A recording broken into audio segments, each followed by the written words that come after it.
Have you ever entered a space where time no longer moves in straight lines, where the past does not recede behind you, but instead gathers softly around your shoulders like a well-worn shawl, warm and familiar? Tonight, I would like to invite you into such a place, not as a tourist, not as a scholar, but as a gentle witness, arriving with quiet steps and an open heart. Close your eyes now, if you feel ready, and let your breathing settle into a slower, deeper rhythm. As if each inhale were drawing in the hush of evening, and each exhale releasing the weight of the day. Imagine the world outside gently dimming, not vanishing, but softening. As streetlights blur into halos and distant sounds dissolve into a low, comforting hum. You are not leaving your life behind. You are simply allowing a different kind of presence to rise within you. One that listens more than it speaks, that feels more than it judges. Before you now stands a house painted in the deepest shade of cobalt, a color so rich it seems to hold the memory of twilight within its walls. This is the Casa Azul in Coyoacán, a home that breathes with the quiet intensity of a life lived fully, joyfully, painfully, fiercely. Its blue is not decorative, is protective, like the pigment of lapis lazuli ground by hand and mixed with devotion. A color chosen not for beauty alone but for meaning. The blue of protection in ancient Mexican tradition. The blue of sky just before stars appear. The blue of a quiet certainty that even in sorrow, there is shelter. The front gate is slightly ajar, as if the house itself has been expecting you, and as you step forward, the scent of damp earth rises to meet you fresh dark, alive mingling with the faint sweetness of gardenias and the green tang of crushed mint underfoot. The air is still warm from the day's sun, but it carries that first delicate coolness of evening, the kind that wraps around your skin like a whispered promise of rest. Inside, the world is hushed, not empty. The floor is made of cool, uneven tiles, worn smooth by decades of footsteps. Some quick, some hesitant, some heavy with grief, some light with laughter. Each step you take sends a soft echo down the tiled corridor. Sound so gentle it seems less like noise and more like memory, returning to itself. Light spills from a single lamp on a narrow wooden table, its glow pooling like liquid gold over a stack of well-thumbed books. A ceramic bowl filled with dried marigold petals, and a row of small clay figures, a jaguar, a hummingbird, a woman with arms raised in offering. These objects are not on display. They are companions, each one holding space for a story that was lived, not told. The walls are thick, built to keep the heat at bay and the silence intact. And they seem to absorb sound rather than reflect it, as though the house had learned, over the years, how to hold pain without letting it echo too loudly. Move a little further in, and you will find yourself in the heart of the home, the courtyard garden, open to the sky, enclosed by walls that hum with the warmth of the day long after the sun has set. Here the night air is alive with subtle movement. The rustle of bougainvillea leaves, stirred by a breeze so slight it barely registers. The occasional soft thud of a ripe pomegranate falling onto the stone path. The murmur of water tumbling over smooth river rocks in the center fountain. Moonlight filters through the branches of the jacaranda tree, casting shifting lacework shadows across the ground. And for a moment, you catch the scent of jasminate, overpowering but intimate, as if the flower had leaned close just to whisper something tender into the dark. This garden is not ornamental. It is functional, sacred, alive. It has witnessed childhood games and quiet tears, lovers' promises and solitary reckonings. It has been a refuge, a studio, a sanctuary, not because it was designed to be any of those things, but because someone chose, again and again, to meet life here, among the roots and petals and the slow turning of the seasons. Somewhere in the house, perhaps behind a half-open door, you might sense the faintest sound, not loud enough to disturb the stillness, but present enough to anchor you in the moment. The soft scratch of a brush against canvas, rhythmic and deliberate, like the sound of someone tracing the outline of a thought before giving it shape. That sound, fragile and persistent, is the heartbeat of this place. It belongs to a woman who learned early that the body can break, but the spirit, tended with honesty and color, can keep speaking, even in silence. In this house, suffering was never denied or hidden away. It was met, examined, held in the palm of the hand like a strange and heavy stone, and then translated not into complaint, but into creation. Pain here did not flatten the world, it deepened it.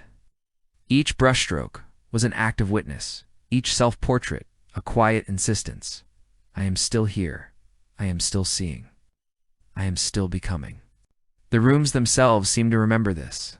Small iron bed, draped in hand-embroidered cotton, still holds the impression of years of stillness, of nights spent watching the ceiling, of mornings begun in careful negotiation with a body that no longer obeyed its own will. A wooden easel stands near the window, slightly tilted, as if the last painting were only just finished, and the artist had stepped away for a breath of air. Ow. Crimson, cobalt, burnt sienna, their lids slightly dusty. Their contents still vibrant beneath, like embers waiting for a spark. And on the wall opposite the bed, a mirror hangs in a frame painted with flowers and vines. Its surface slightly clouded at the edges, but still clear enough to reflect not just a face, but a gaze steady, searching, unflinching. That mirror was not for vanity. It was a tool, a collaborator, a silent witness to the slow, courageous work of turning inward and saying, "This is who I am. This is what I carry. This is how I survive." This house does not speak in grand pronouncements, does not announce its significance with plaques or monuments. Instead, it offers itself in details. The way the light catches the curve of a ceramic jug in the kitchen.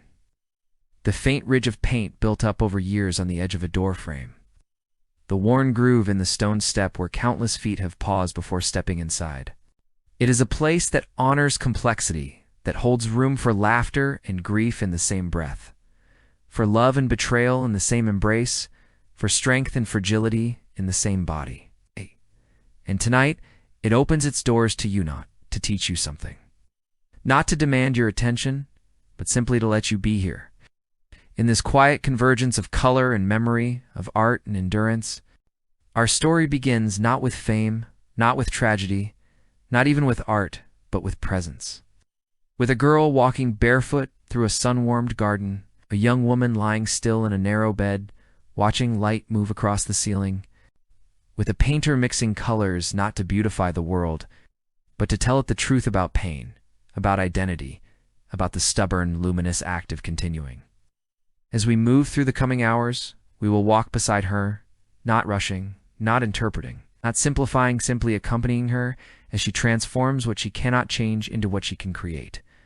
If you wish, as we settle deeper into this night, you might imagine leaving a quiet trace of your own presence, here perhaps by sharing. In your mind, or in a comment, where in the world or even where in time you are listening from tonight, Ow. I will hold that thought gently, like a small offering placed at the foot of the garden fountain. And if you find comfort in these stories, if you feel drawn to return to this space again, know that the door is never locked. This channel is a place built for slow listening, for deep breathing, for history told not as spectacle but as companionship. For now, let yourself rest fully into this moment. Feel the smooth coolness of the tile beneath imagined feet, the soft weight of the night air against your skin, the steady rise and fall of your own breath, matching the quiet rhythm of the house around you. The colors here do not shout, they glow. The silence here is not empty. It is full of memory, of resilience, of a voice that learned, against all odds, how to speak and paint. This is the beginning of Frida Kahlo's world. Tonight, it opens its doors for you.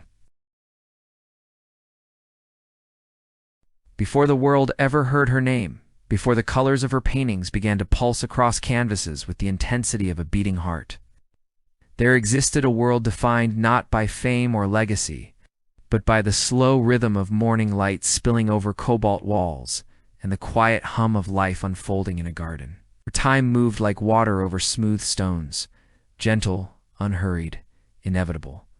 This was Coyoacán in the early years of the 20th century, not yet a neighborhood absorbed into the sprawling embrace of Mexico City, but a village still cradled by its own traditions, its own silences, its own sense of self. The streets were narrow and cobbled, shaded by jacarandas and sabas whose branches arched overhead like cathedral vaults, filtering the sunlight into shifting patterns that danced across the ground with every passing breeze. The air carried the mingled scents of roasting corn from street vendors, the damp earth after a summer shower, and the faint, sweet perfume of gardenias blooming in hidden courtyards. This was the world into which Frida Kahlo was born, not as a symbol, not as a myth, but as a living, breathing girl whose first impressions of life were shaped by textures, colors, and the quiet certainty of belonging. The Casa Azul, already painted in its now iconic cobalt, stood not as a monument, but as a homewarm, inhabited, full of the small imperfections that make a place feel lived in. Its walls were thick, built from volcanic stone and lime plaster, designed to keep the heat of the day at bay and the coolness of the night preserved within. The paint itself was not merely decorative, it was ancestral. The pigment came from anil, the indigo plant cultivated for centuries in southern Mexico.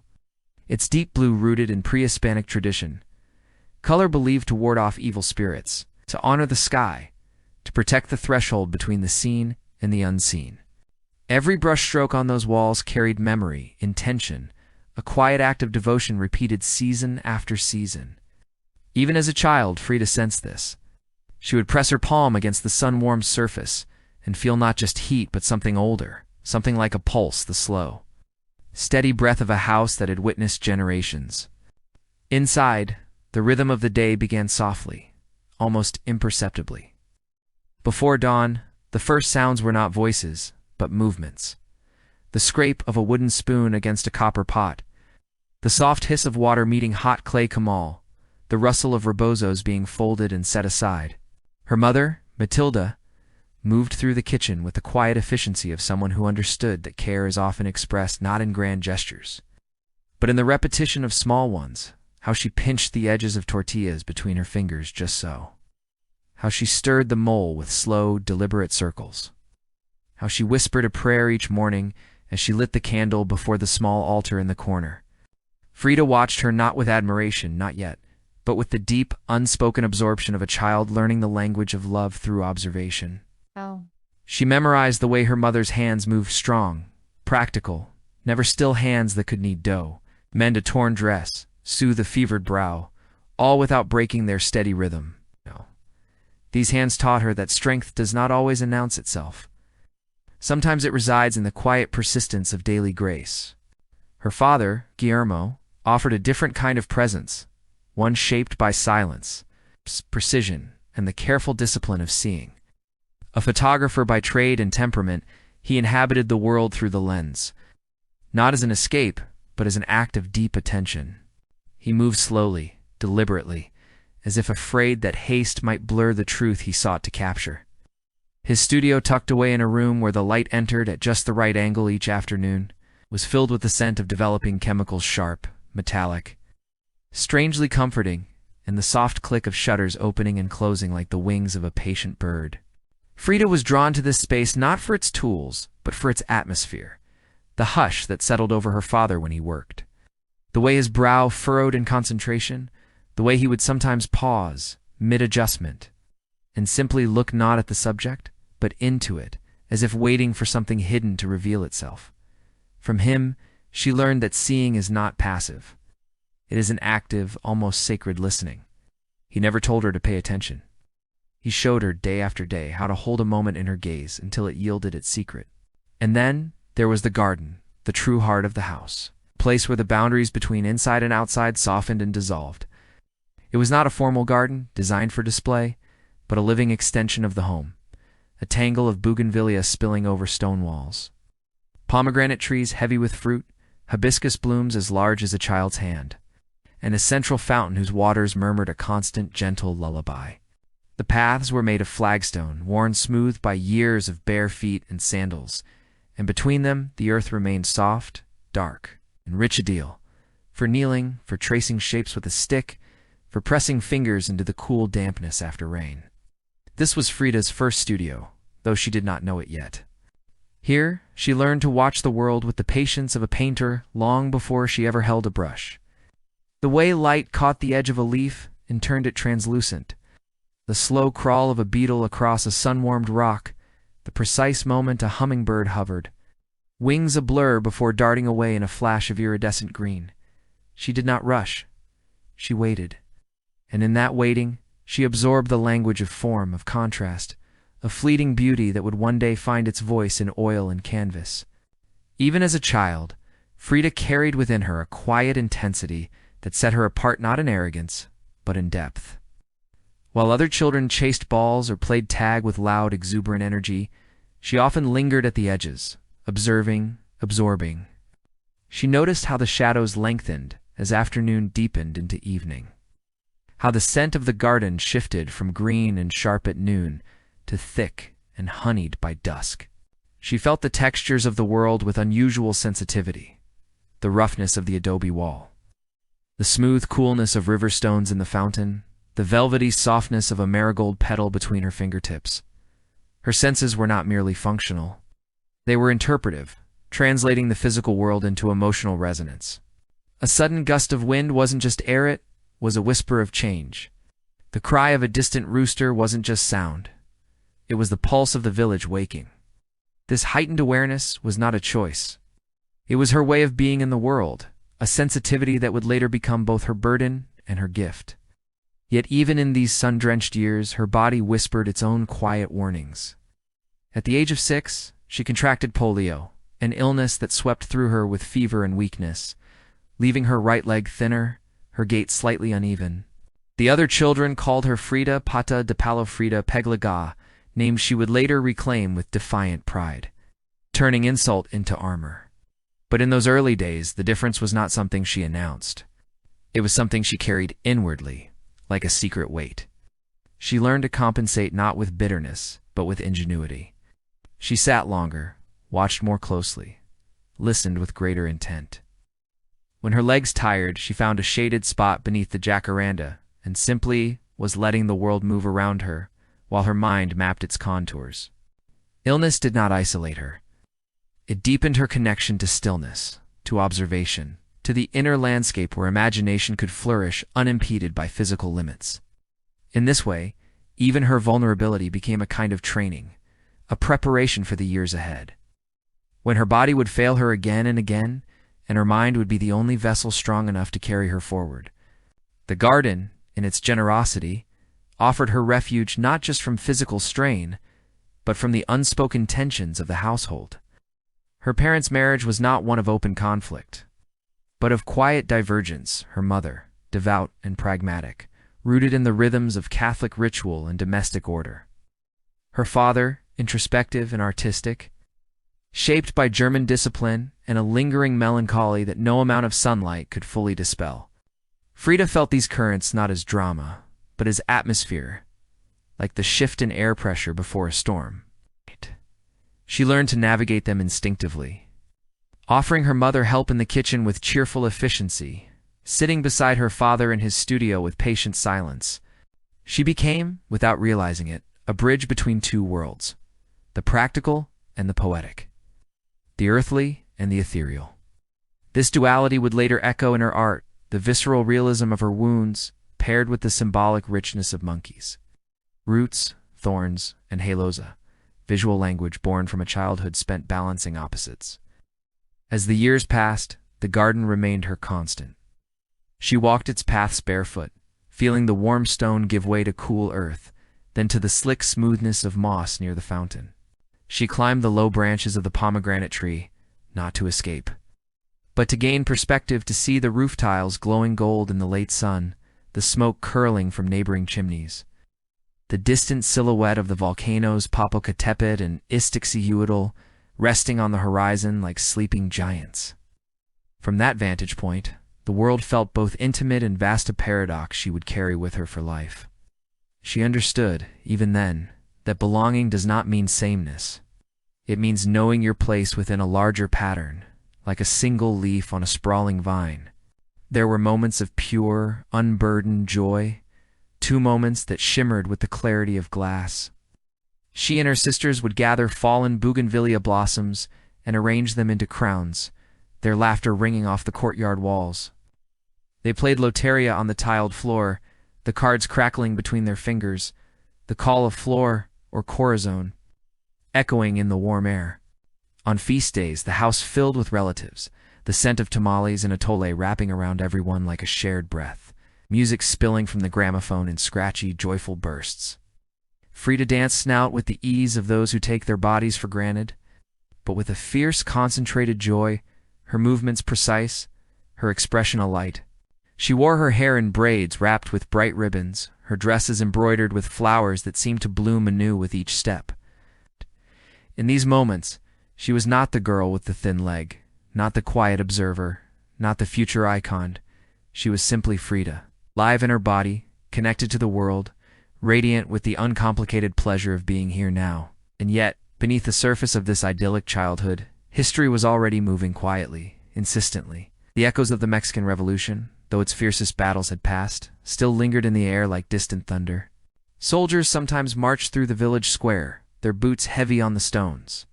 Murals began to appear on public walls, telling stories of peasants and heroes in bold, unapologetic strokes.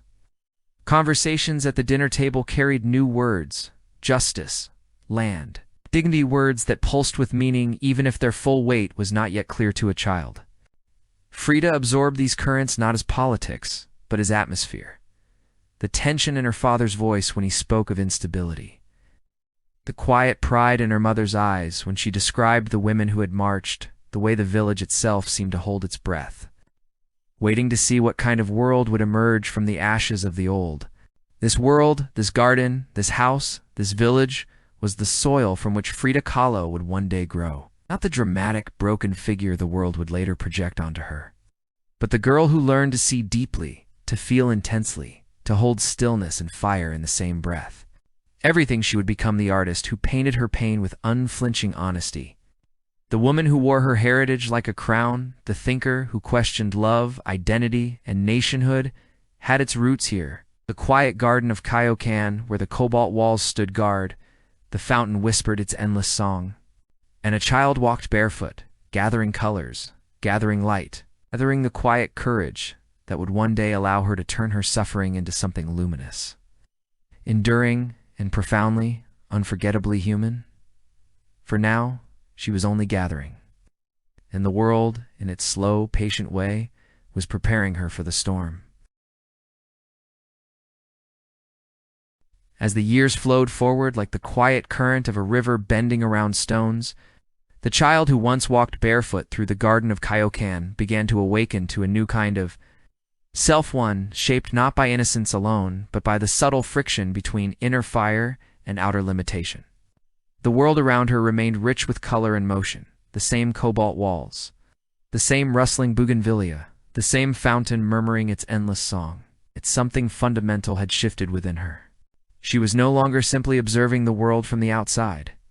She was beginning to feel its weight settle inside her, like rain gathering in the hollow of a leaf, ready to spill over into meaning.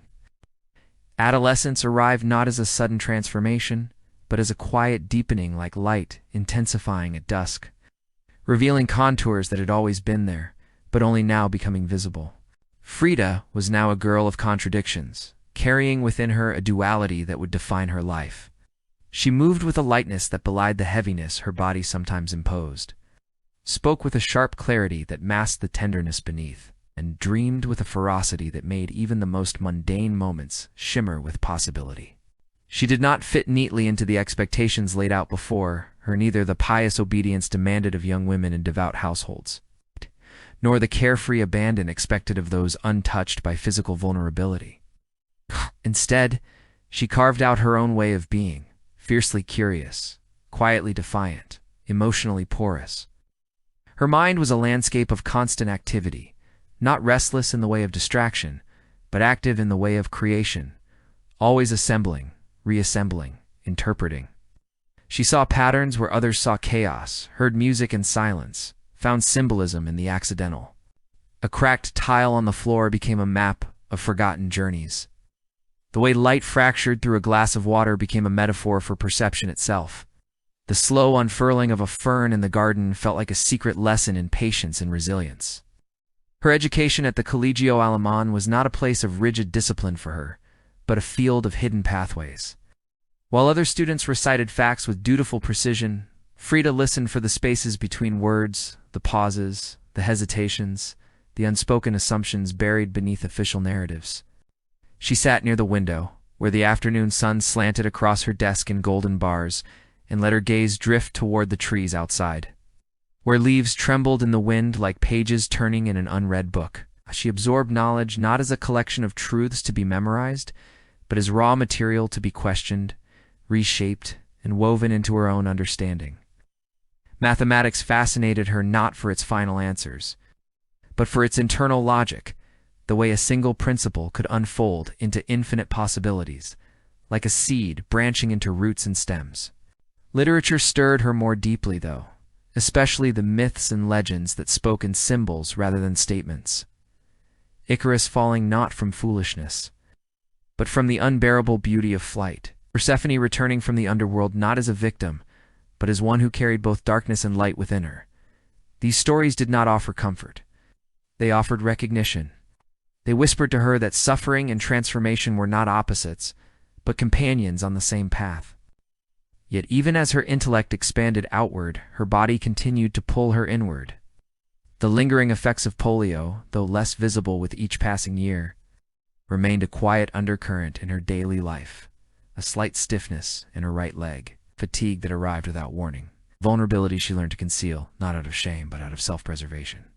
She did not complain. Instead, she developed what would become one of her greatest strengths, the art of turning limitation into depth.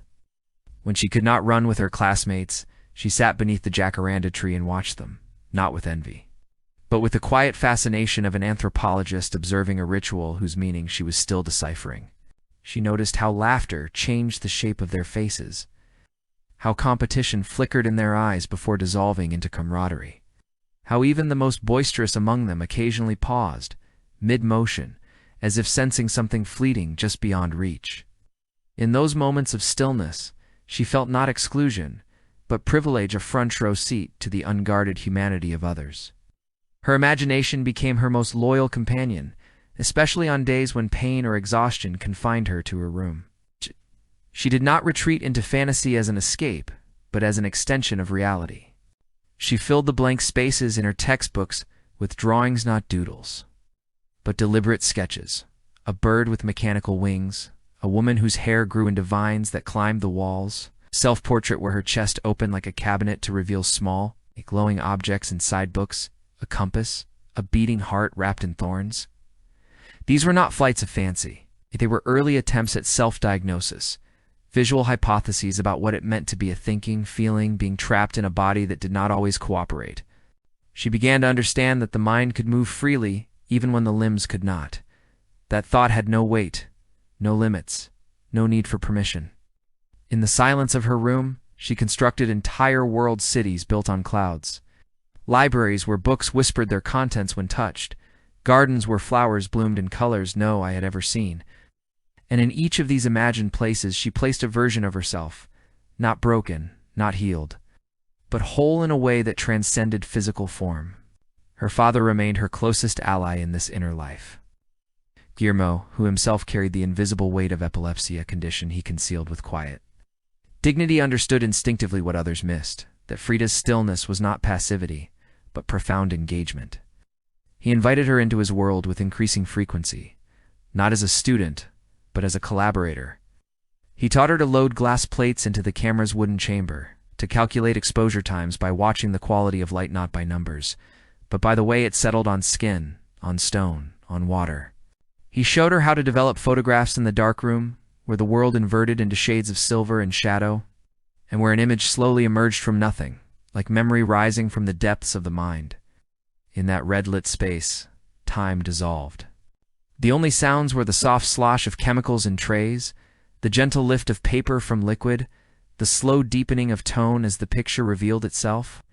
Frida loved this process, the waiting, the patience, the miracle of emergence. It taught her that truth is not always immediate. Sometimes it must be coaxed, carefully, tenderly, from darkness.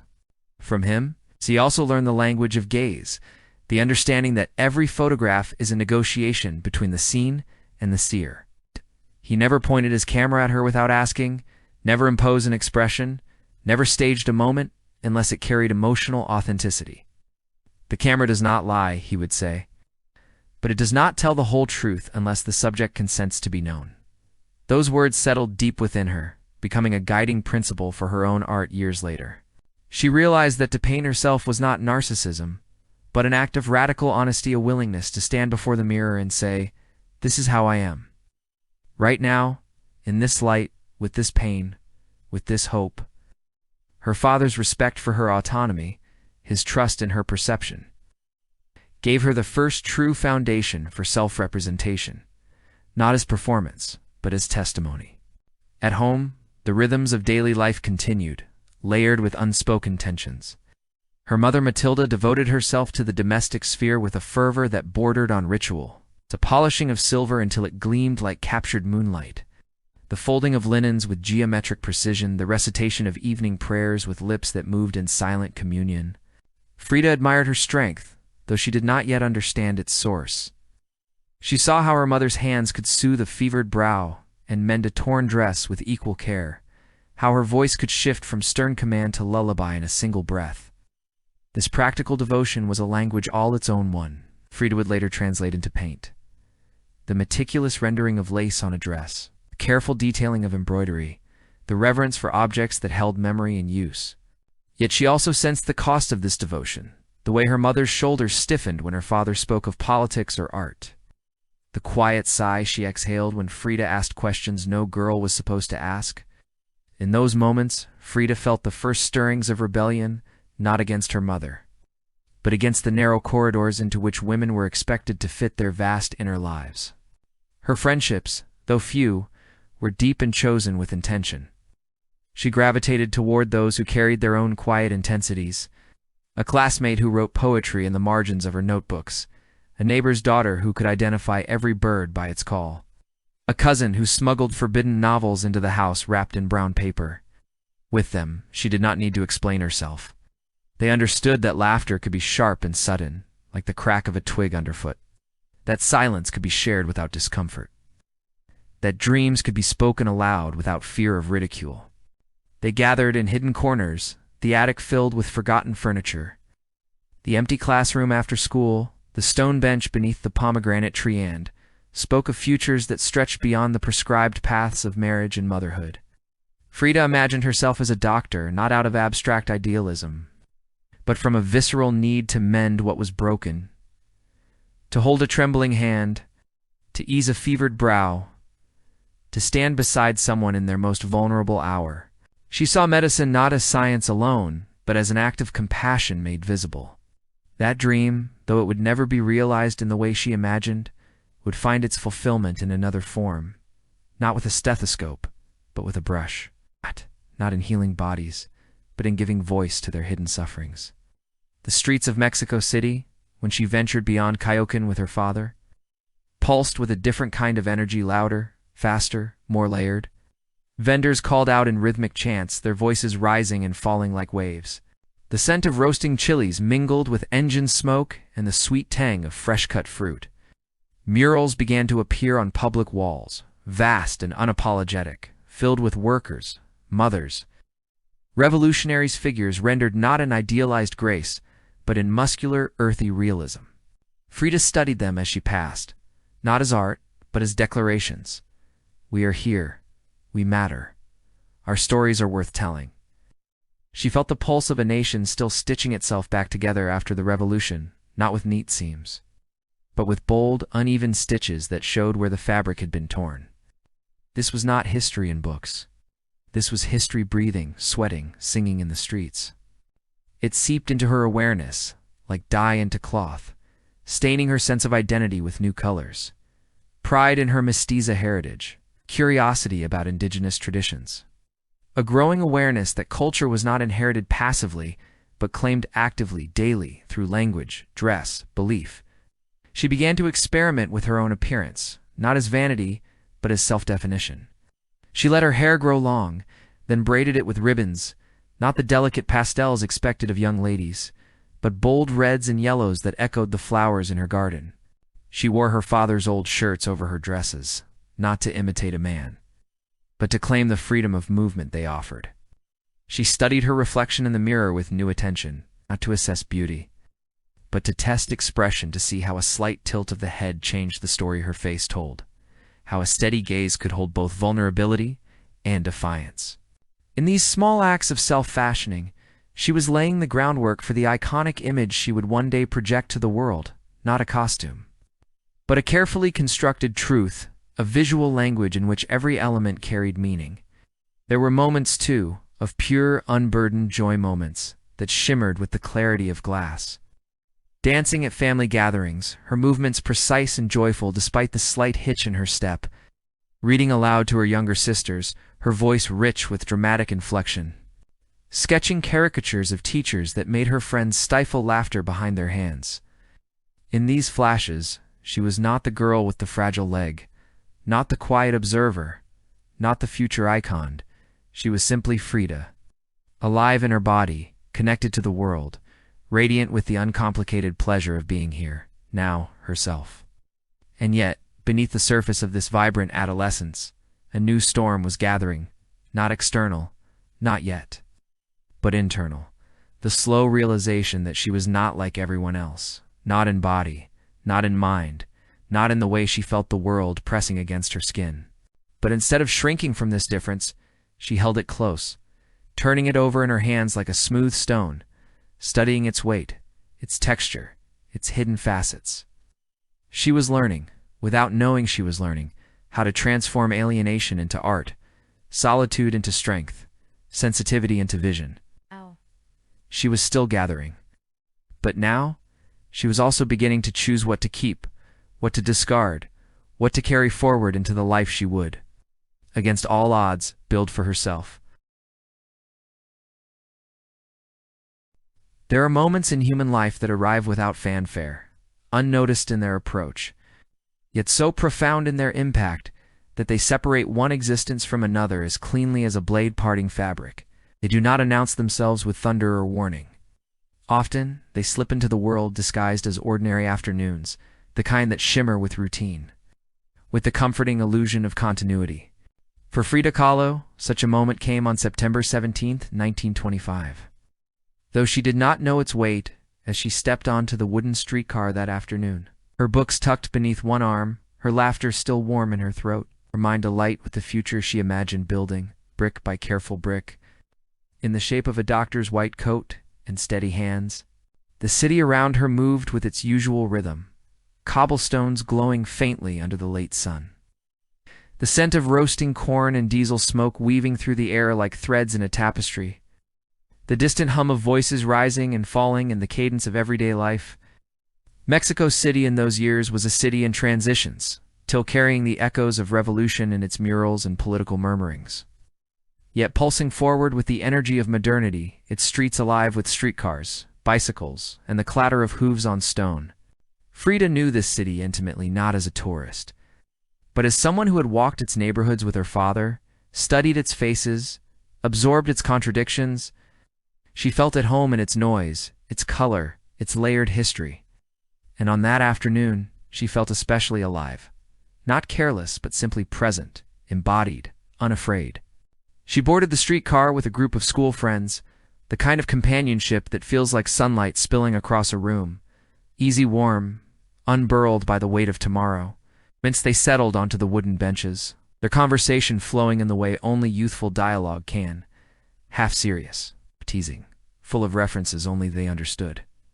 Frida sat near the window, her favorite place. The world passed by like a film reel, blurred, yet vivid, fleeting yet rich with detail. She watched the light flicker through the branches of jacarandas lining the avenue, saw the flash of a red dress in a shop doorway, caught the distant chime of a church bell marking the hour.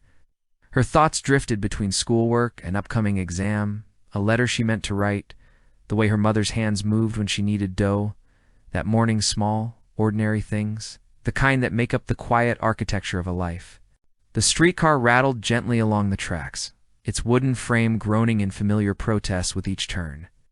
Frida rested her forehead against the cool glass, letting the vibrations hum through her bones. She was not tired, not anxious, just pleasantly suspended in the in-between time of late afternoon. That liminal space where the day softens and the night has not yet gathered its full presence. In that moment, she believed without needing to articulate it that her body was hers to command, that it would carry her forward, that it would obey her will, that it was sturdy enough to hold the weight of her dreams. She had lived with pain before, yes, but she had always moved through it, not around it. She had learned to compensate, to adapt, to endure, but she had never imagined a force powerful enough to shatter that delicate balance completely. Then, without warning, the world fractured. A bus, large and unyielding, veered across the tracks. There was no time for sound to register, no space for thought to intervene, only sensation. The violent lurch of the streetcar, as metal met metal with a scream that tore through the air like fabric ripping under immense strain. The windows shattered inward in a cascade of glittering shards. Bodies were thrown forward, upward, sideways, limbs flailing, voices cut short. The air suddenly thick with dust and the sharp, coppery scent of blood. The wooden bench beneath Frida splintered, and something a handrail, a piece of the bus's undercarriage. Later described as an iron handrail sharpened like a spear pierced, her body with a force so absolute it seemed to bypass pain at first, entering her left hip and exiting through her pelvis, pinning her to the wreckage like a butterfly to a board. Time did not stop. It unfolded, stretched, thinned, inverted. In the seconds that followed, Frida did not scream. She did not cry out. Instead, she experienced what survivors of sudden trauma sometimes describe: a strange, crystalline clarity, as if her consciousness had detached from the chaos and risen to observe it from a quiet vantage point. She saw the dust hanging in the air like frozen smoke. She heard the moans of her friends not as noise, but as individual threads of suffering. Each one distinct, each one heartbreaking. She felt the weight of her own body, heavy and alien, as though it no longer belonged to her. Then slowly, the pain arrived not in a wave, but in layers. First a deep resonant throb in her pelvis, then a searing heat along her spine, then a cold numbness spreading down her legs, then a suffocating pressure in her chest that made each breath feel like lifting stone. Someone called her name Frida. Frida, and the sound reached her as if through water. She tried to answer, but her voice was trapped, buried beneath the weight of shock. Her vision blurred, then cleared, then blurred again. As if her eyes were struggling to reconcile what they saw with what they knew to be possible. The sky above the shattered roof was still blue. The sun still shone. A bird flew across the opening, effortless, untroubled. The dissonance between the beauty of the world and the ruin of her body was so vast, it felt like standing at the edge of an abyss. When rescuers finally reached her, she was conscious but distant, her gaze fixed on a small detail, a single drop of blood tracing a slow path down the palm of her hand, catching the light like a ruby bead. They lifted her gently, but every movement sent fresh tremors through her frame. Her back felt broken, not metaphorically, but literally, as if her spine had been snapped like green wood. Later the doctors would confirm it. 3 fractures in her lumbar spine, 3 in her pelvis, a crushed foot, a dislocated shoulder, 11 fractures in her right leg, and the terrible, intimate violation of the iron rod that had passed through her like a brutal punctuation mark in the sentence of her life. The hospital room that received her was white, clinical, silent, except for the low murmur of distant footsteps and the rhythmic beep of machines that measured what her body could no longer sustain on its own. She lay encased in plaster, from chest to hips, her legs suspended in traction, her neck braced. Her world reduced to the ceiling and the narrow slice of window that framed a sliver of sky. Pain became her constant companion, not sharp and sudden now, but deep, insistent, a low tide that never fully receded. It lived in her bones, in her nerves, in the spaces between breaths. Yet even in this state of near total immobilization, something astonishing occurred. Her mind remained fiercely, luminously awake. She did not drift into numbness. She did not retreat into denial. Instead, she observed. She watched the way light moved across the wall throughout the day, how it began as a thin gold line at dawn, broadened into a warm pool by mid-morning, then stretched into long, melancholy fingers by late afternoon, before dissolving into the soft gray of dusk. She listened to the sounds of the hospital, the squeak of rubber soles on linoleum, the murmur of nurses' voices just beyond the door, the occasional cry from another room, sounds that anchored her to the living world even as her body felt like a ruin. She counted her breaths, not to calm herself, but to confirm she was still here, still present, still herself. In those first days, she wept not from self-pity, but from grief for the life she had lost in an instant. The life of movement, walking through the garden barefoot, climbing the pomegranate tree, dancing at family gatherings, riding her bicycle through Coyoacán's narrow streets. The life of certainty, knowing that her body, though sometimes uncooperative, was ultimately hers to direct. The life of future, becoming a doctor, healing others, building a life shaped by purpose and motion. That future had not been cancelled, had been interrupted violently, irrevocably. And yet, even in the depths of that sorrow, a quiet defiance stirred within her. It was not loud. It did not announce itself.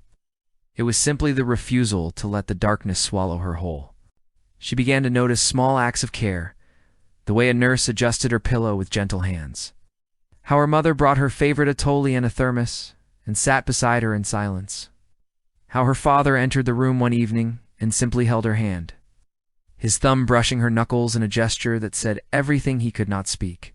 These moments were not remedies. They did not lessen the pain, but they wove a fragile net beneath her, catching her when the weight of loss threatened to pull her under. And then came the dreams. They arrived in the thin space between sleep and waking, vivid, symbolic, unsettling. She dreamed of roots growing from her spine, anchoring her to the earth. She dreamed of birds with human faces singing in a language she almost understood. She dreamed of mirrors reflecting not her broken body, but versions of herself whole, flying, painting. Upon waking, the line between dream and memory blurred. Had she imagined the bird? Had the mirror truly shown her something else? She did not dismiss these visions as delirium. She held them close, as one might hold a letter received from a distant land, fragile, encoded, but undeniably real. It was in this liminal state, suspended between injury and recovery, between girlhood and something new, that Frida began to understand a truth that would shape the rest of her life. The body can be shattered, but the self, the witnessing self, remains intact. Pain could occupy her flesh, but it could not colonize her gaze. Suffering could bend her spine, but it could not extinguish the fire in her eyes. She was not becoming her injury. She was carrying it like a heavy book, like a secret, like a story waiting to be told. The accident had split the sky of her life open, not to destroy her, but to let something new pour in, a deeper awareness of fragility, a sharpened perception of beauty, a fierce commitment to authenticity. In the wreckage of the streetcar, something essential had been forged, not in defiance of pain, but through it. The girl who had walked into that afternoon with dreams of medicine would not become a doctor, but she would become something rarer, an artist who could translate the unspeakable into color, a woman who could hold her brokenness and her brilliance in the same breath, a voice that would one day whisper across time, "I am here. I am still seeing. I am still becoming." The road ahead would be long marked by 32 surgeries, years of confinement, moments of despair so deep they nearly drowned her. But in that hospital room, as the first stars appeared in the sliver of sky above her, Frida Kahlo did something quiet and revolutionary. She chose to remain awake. She chose to look. She chose to remember. She chose, even before she picked up a brush, to witness. And to that choice, the first stroke of her truest self-portrait was already being painted in invisible pigment on the canvas of.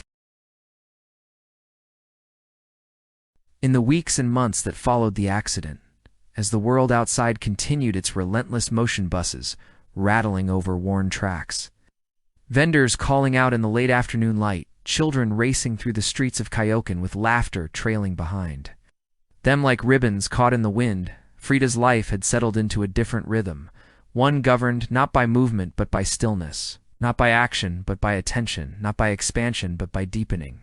Her room in the Casa Azul had become both sanctuary and cell, a space defined by plaster, pain, and the slow passage of light across the ceiling. Yet within those confines, something extraordinary was taking root, a quiet revolution of the spirit, one that did not announce itself with fanfare, but unfolded in the deliberate, almost sacred space between breath and brushstroke. She had not yet lifted a brush, had not yet mixed a single pigment, but already. In the way she turned her gaze inward, in the way she allowed herself to be present in the full weight of her suffering without turning away, she was making a choice that would shape the rest of her life. She chose to remain awake, not as a passive recipient of circumstance, but as an active witness to her own existence. She chose to look, not with evasion or denial, but with the unflinching clarity of someone who understood that truth, no matter how difficult, is the only ground on which healing can begin. She chose to remember Not just the accident, not just the fracture, but the girl she had been before it, the dreams she had carried, the colors she had loved. The garden where she had once walked barefoot, she chose, long before her hands could grasp a brush again, to witness not only the pain that lived in her bones, but the resilience that lived just beneath it, the fire that flickered in her chest, even when her body felt like ash, the self that remained intact despite the wreckage. Her father sensed this shift before anyone else did. Guillermo, who had spent his life shaping moments through the lens of a camera-freezing time, framing truth, honoring presence, understood that healing was not about erasing trauma, but about integrating it into a new narrative.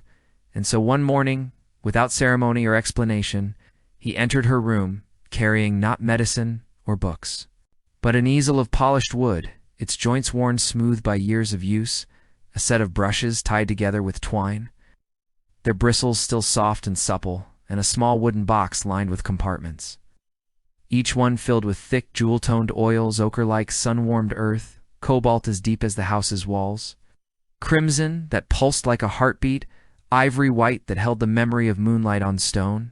He placed them on the small table beside her bed, adjusted the angle of the panel mounted above her, a mirror, framed in hand-painted flowers. Its surface slightly clouded at the edges, but still clear enough to reflect her face with startling honesty, and stepped back, his hands resting gently at his sides, his eyes filled not with pity, but with quiet trust. In that gesture, he offered her something far more valuable than distraction. He gave her a language, a way to speak when words failed, a method to map the interior landscape that pain had made so unfamiliar, a return to herself through the only path still open: creation. At first, she only observed. She studied her reflection with the same patient intensity she had once brought to watching ants cross a stone or light shift through leaves, tracing the subtle changes time and trauma had inscribed upon her face, the hollows beneath her eyes, the tension in her jaw, the faint sheen of sweat along her brow, the quiet intensity that still burned in her gaze, undimmed by suffering. She noticed how the light from the window touched her skin differently now, how shadows pooled where muscle had thinned, how her expression shifted when she forgot for a moment that she was being watched not by others, but by herself. This act of looking was not vanity. It was reclamation. Each time she met her own eyes in the glass, she reaffirmed a fundamental truth. She was still here. She had not vanished into the accident. She had not been erased by pain. She remained altered but whole, wounded but present, and in that presence lay the seed of everything that would follow. When she finally lifted the brush, her hand trembled not from weakness alone, but from the weight of intention. The bristles dipped into the crimson, gathering color like a vessel filling with quiet resolve, and as she brought the brush to the canvas, the world contracted into a single point of contact, the soft whisper of bristle against linen, the slight resistance of the surface, the slow bloom of pigment as it settled into place. That first stroke was not bold, not declarative, was exploratory, tentative, a question posed in color. Can I still shape something? Can I still make meaning? And as the line took form, a curve of cheek, the arch of an eyebrow, the suggestion of a gaze returning her own, the answer came not in words, but in sensation, a loosening in her chest, a steadying of her breath, a subtle realignment of her spirit. She painted not to escape her reality, but to inhabit it more fully, not to beautify her suffering, but to understand it, not to perform for an audience, but to bear witness to her own truth. Her self-portraits were not acts of self-obsession, but of radical honesty, one a quiet insistence that her experience mattered, that her pain was not invisible, that her existence, even in stillness, was worth recording. Day by day, the rhythm of creation became her new pulse. She learned to work in the quiet hours, when the house exhaled into stillness, and the only sounds were the distant hum of the city settling into night, and the soft, rhythmic creak of the bed frame as she shifted her weight.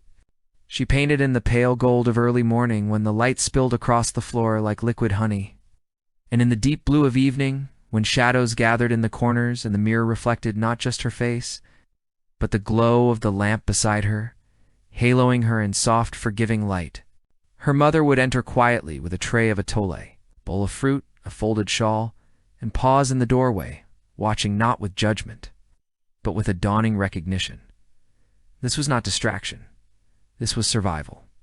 This was her daughter stitching herself back together, thread by careful thread, color by deliberate stroke. The room, once heavy with the silence of despair, now carried a different kind of quiet, the fertile silence of concentration, the sacred silence of creation, the living silence of a mind refusing to be silenced.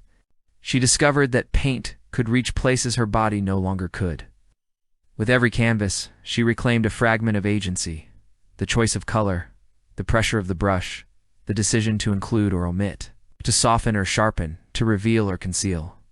She painted the brace that encased her torso not as a cage, but as architecture ornate, almost ceremonial, like the frame of a sacred object. She rendered her tears not as weakness, but as liquid light. She placed monkeys, parrots, and deer beside her, not as decoration, but as silent companions in her solitude, their presence a testament to the world she still felt connected to, even from her bed. Her art did not deny her pain. It conversed with it, questioned it, honored it, transformed it not into something beautiful in the conventional sense, but into something true. And in that truth, a different kind of beauty emerged. The beauty of endurance, a vulnerability met with courage, of a spirit that refused to be reduced to its wounds.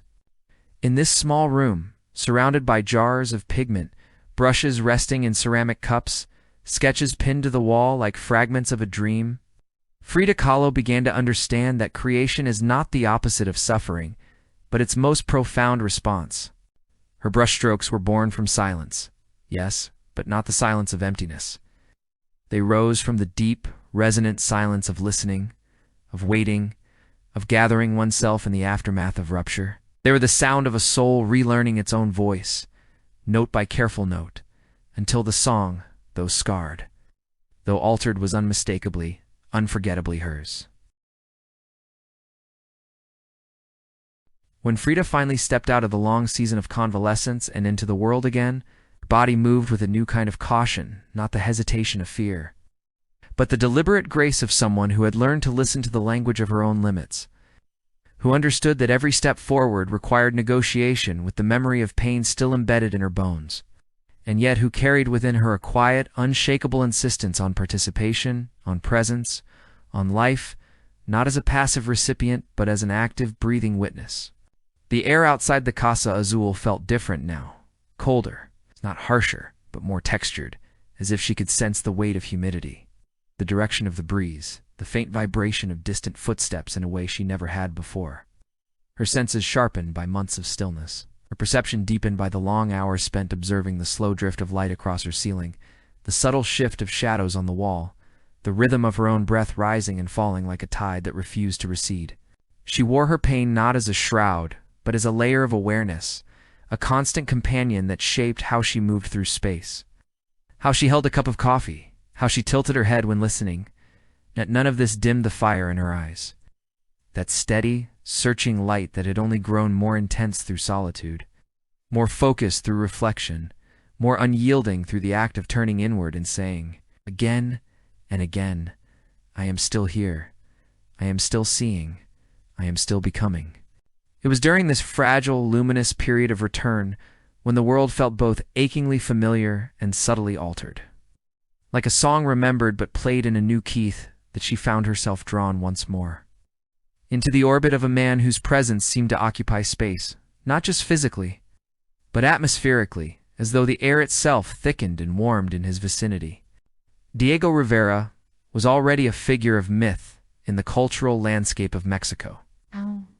Not only for the monumental scale of his murals, vast narratives painted across the walls of public buildings, alive with workers, revolutionaries, mothers, and gods, but for the sheer force of his personality, a man who entered a room not with noise, but with gravity, his deep voice resonating like the low hum of an instrument tuned to the frequency of conviction, his hands, broad and stained with pigment, moving with a surprising delicacy when they held a brush or traced the edge of a sketch.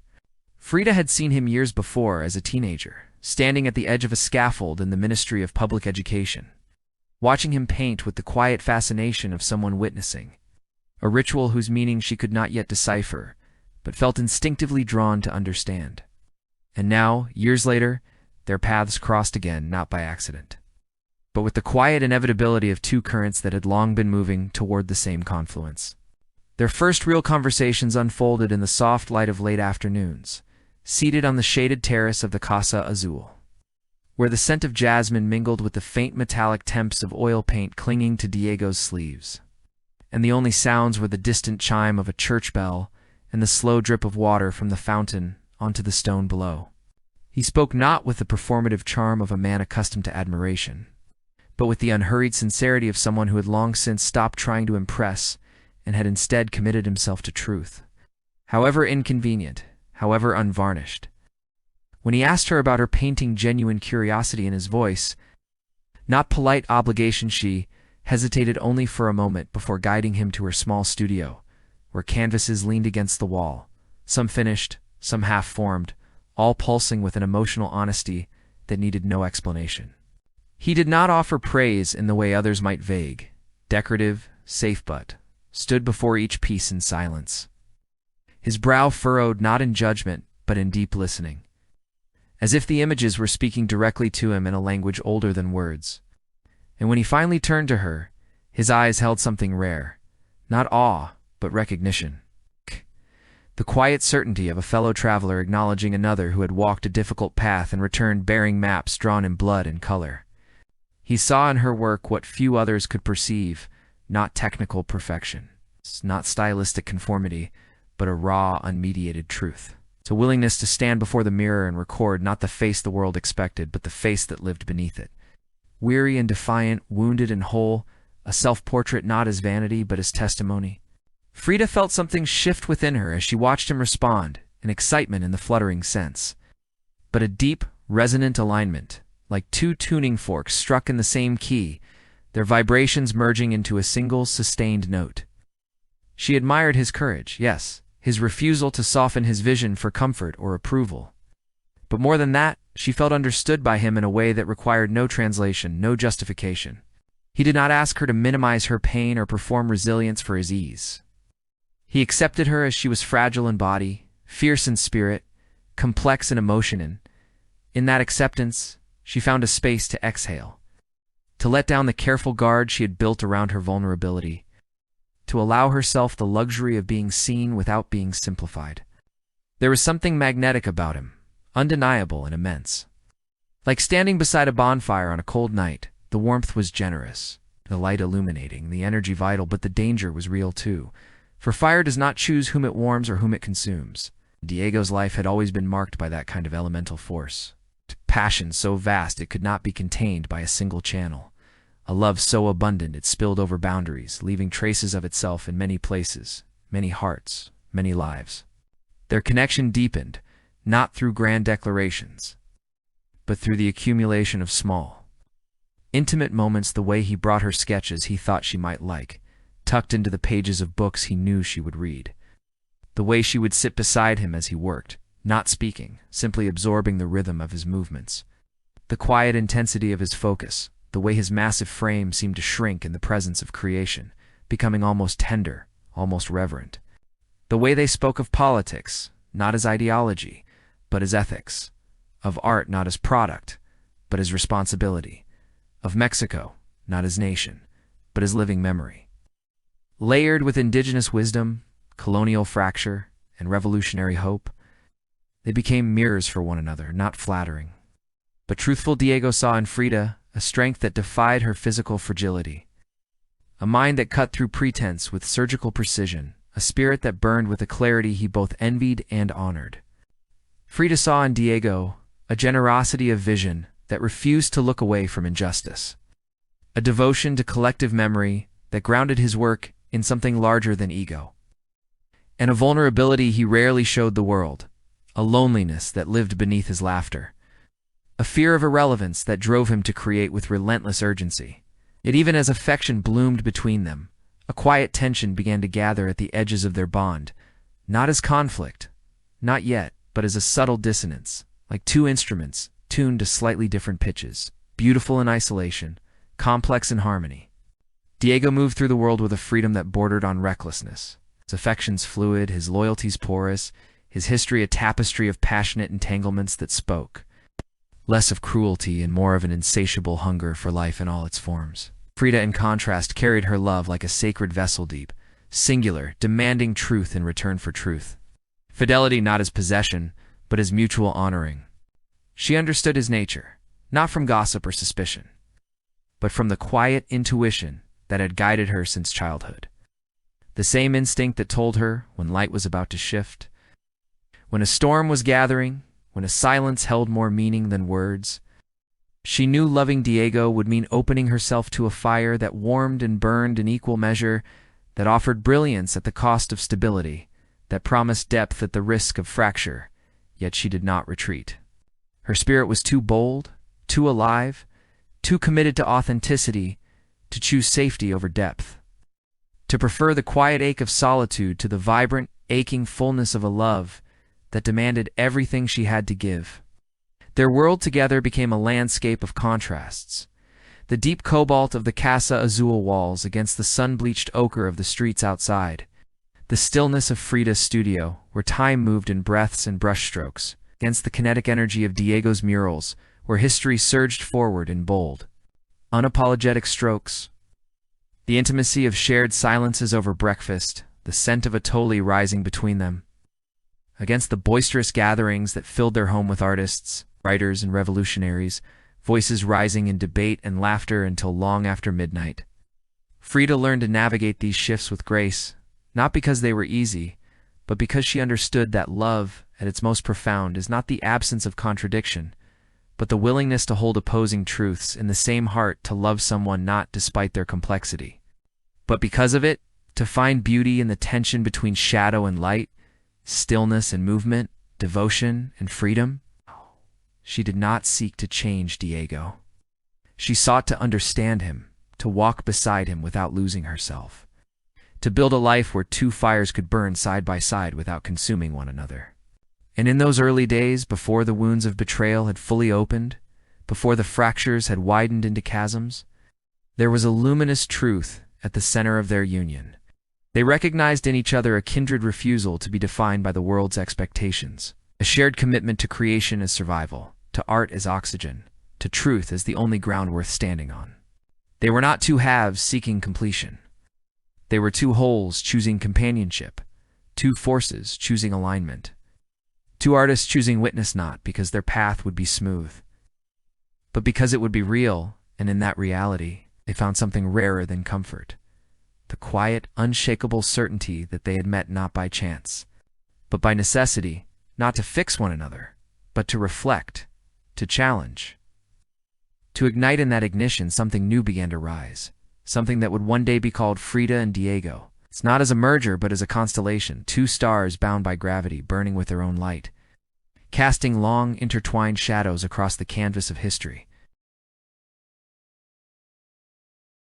The day Frida and Diego stood before one another, to say their vows was bathed in the gentle warmth of a Coyoacán morning. The kind of light that softens edges and makes even the most ordinary objects glow with quiet significance. The cobblestones still damp from an early shower. The bougainvillea spilling over the courtyard wall in waves of magenta. The air rich with the mingled scents of roasted coffee, fresh tortillas, and the faint metallic temps of distant rain lingering in the breeze. Their wedding was not the kind commemorated in grand portraits or formal announcements. It was a ceremony shaped by intimacy rather than spectacle, held in the shaded courtyard of the Casa Azul, where friends and family gathered, not in stiff rows but in loose circles, their voices low and warm, their laughter rising and falling like birdsong at dawn. Frida wore a simple Tawana dress in deep red and gold, the embroidery tracing floral patterns along the neckline and sleeves not as costume, but as declaration, a quiet assertion of her roots, her pride, her refusal to shrink herself for anyone's comfort. Diego, tall and broad, stood beside her in a suit that bore faint traces of pigment along the cuffs, his hands folded gently before him. His expression unreadable to most, but to those who knew him well, steady, tender, almost reverent. They looked, as many observed, like an elephant and a dove, a pairing that defied logic yet radiated a strange harmony, as if to forces of nature, massive and delicate. Grounded and aerial had found a way to orbit one another without collision, at least for now. From the beginning, Their union was never meant to be a shelter from the world, but a shared navigation through it, a life built, not on the illusion of ease, but on the raw, unvarnished reality of two complex beings choosing to walk the same path, even when the terrain grew uneven and the sky darkened without warning. In the early months, their days unfolded with a rhythm that felt both tender and electric. Mornings spent in shared silence, as Diego reviewed sketches and Frida mixed colors on her palette. Afternoons wandering through markets, where she pointed out the textures of woven baskets and the sheen of polished obsidian, while he spoke of murals he imagined painting on the walls of public buildings. Evenings curled on the sofa, her head resting against his shoulder as they read aloud from books that spoke of revolution, myth, and the stubborn persistence of hope. He admired her not in spite of her fragility, but because of the way she transformed it, how she turned pain into pigment, how she met sorrow with unflinching honesty, how she wore her body not as a source of shame, but as a living archive of survival. She, in turn, was drawn to the vastness of his vision, the way he saw art not as decoration but as duty, not as self-expression alone but as collective memory made visible. And though she knew his history, knew the stories whispered about his affections, his impulses, his restless heart, she chose, with clear eyes and steady breath, to believe that what existed between them carried a different weight, a different frequency, something that might hold. Their travels together became both expansion and testa, stretching of the fabric of their bond that revealed where it was strongest and where it frayed at the edges. In Detroit, the air thick with the scent of oil and iron, the city pulsed with a mechanical heartbeat that felt alien to Frida's sensibilities. She watched Diego absorbed in the enormity of his commissions, his hands moving across scaffolds with the certainty of a man who believed in the power of grand narratives, while she sat in their apartment. The cold seeping through the window frames, her body aching in the unfamiliar climate, her thoughts turning inward to the small, precise truths she needed to paint. She filled sketchbooks with images of factory smokestacks morphing into thorn vines, of assembly lines dissolving into skeletons, of herself floating above the city in a Tewana dress, a single root tethering her to the earth far below, its drawing a quiet act of reclamation, a way of rooting herself when everything around her threatened to erase her. In San Francisco, the light was softer, the hills rolling like the curves of a sleeping body, and for a time, the distance from Mexico and the rhythm of a slower life allowed their love to breathe. They walked along the waterfront, her hand tucked into the crook of his arm, the wind carrying the salt tang of the bay and the distant cry of gulls. And in those moments, she felt a fleeting sense of wholeness, not because the pain had vanished, but because it was held, witnessed, honored beside her. Yet even then, she sensed the quiet hum of Diego's restlessness, the way his eyes lingered too long on a passing stranger, the way his laughter sometimes carried a note of performance, as if he were already rehearsing for another stage, another audience. Back in Mexico, the contrasts deepened. Their home became a space of vibrant contradiction rooms, alive with music, debate, and the clink of glasses late into the night, filled with artists, poets, revolutionaries, all drawn to the magnetic pull of two lives lived with such intensity.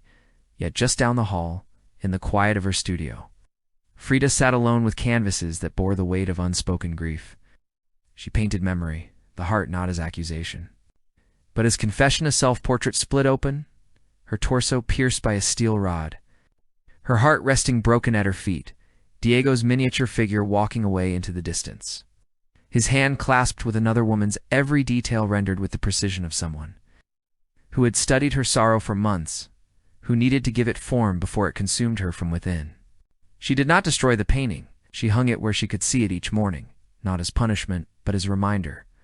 Love and betrayal could coexist in the same breath.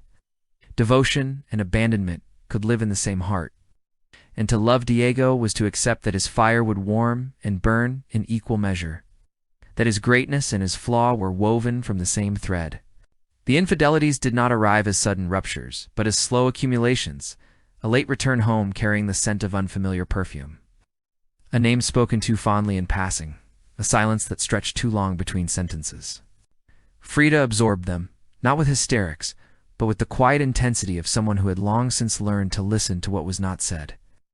She watched Diego's face when he spoke of another woman, noting the subtle lift of his brow, the softening of his voice, the way his hands moved with a tenderness usually reserved for brushstrokes. And in those moments, she felt the ground beneath her shift not collapse, but tilt, requiring a new balance, a new way of standing. She confronted him not with rage, but with questions, her voice low and steady, her gaze unwavering, demanding not promises he could not keep but truth he could no longer hide. And he, to his credit, did not lie. He spoke of his nature not as excuse, but as fact, his need for connection, his fear of stagnation, his belief that love, in its purest form, could not be contained by borders or vows. She listened, her hands folded in her lap, her expression calm, and in that silence, something profound happened. She stopped waiting for him to change, and began, instead, to deepen her understanding of herself. She realized that her love for him was not diminished by his imperfections, but defined by them, that to love Diego Rivera was to love the whole man, not the idealized version she had once imagined. And in that acceptance, she found a strange liberation, a release from the exhausting labor of hope. Yet even in the midst of this emotional complexity, there were moments of profound tenderness, moments that shimmered with the clarity of glass, untouched by doubt or regret. When Frida underwent surgery, Diego sat beside her bed for hours, his massive frame folded into a chair too small for him, his hand resting lightly on hers, his voice a low murmur as he read aloud from her favorite poems, its presence a quiet anchor in the storm of anesthesia and recovery. When she painted the two Fridas, depicting herself doubled, one in European dress, heart exposed and bleeding, the other in Tewana attire, holding a small portrait of Diego, her heart whole and strong, he stood before the canvas for a long time, his eyes filling not with pride but with sorrow, with recognition, with the dawning awareness that her art was not just about him, but about her, about the self she was piecing back together in the aftermath of his absences. He wept, quietly, without sound, and when he turned to her, did not offer reassurance or apology, but simply said, "You are the most honest painter I have ever known." And in those words, she heard not flattery, but reverence, a man, acknowledging the truth-teller he had helped, unwittingly, to forge. Their marriage became a landscape of paradoxes, a union where passion and pain grew from the same root, where loyalty and betrayal shared the same bed, where creativity flourished in the cracks between heartbreak and devotion. It was not a failure because it was difficult. It was true because it was difficult. Frida understood, in the quiet hours of the night, that love is not the absence of wounds, but the willingness to walk beside someone who carries their own, and to allow them to walk beside you. Even when your steps are uneven, even when your breath catches, even when the path ahead is shrouded in mist. She painted their life not as fairy tale or tragedy, but as testimony. This is what it is to love a force of nature. This is what it is to be loved by one. This is what remains when the fire has burned lashes, yes, but also embers, glowing softly, ready to kindle again. And in that acceptance, in that radical honesty, Frida did not lose herself. She found herself more fully, more fiercely than she ever had before. The marriage of colors and wounds was not her undoing. It was her crucible.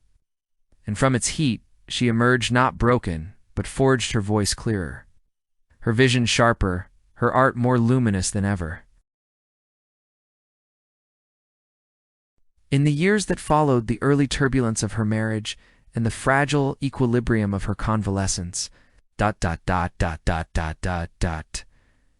Kahlo entered a phase of life marked not by sudden ruptures, but by a slow, steady accumulation of losses that arrived not with the violence of a crashing streetcar, but with the quiet persistence of rain seeping through a cracked roof, each drop small on its own, yet capable, over time, of reshaping the ground beneath her feet. Her body, already a landscape of old fractures and surgical scars, it began to betray her in new ways. The sharp, electric jolt of nerve pain along her spine on cold mornings, the dull, insistent ache in her hips that deepened with every hour spent upright, the exhaustion that no amount of rest could fully lift, as if her very cells had grown weary of holding themselves together against the tide of time and trauma. Yet what weighed most heavily upon her were not always the physical betrayals, but the emotional ones, the quiet disappearances, the promises dissolved in silence, the hollow spaces left behind when love receded like a tide pulling away from the shore, leaving behind only the glistening residue of what had once been whole. She carried grief in many forms, each one uniquely intimate. There was the grief of motion lost, the simple act of walking across a room without pause, of climbing the low steps to the garden without gripping the railing, of dancing, even briefly, without calculating the cost her body would demand later.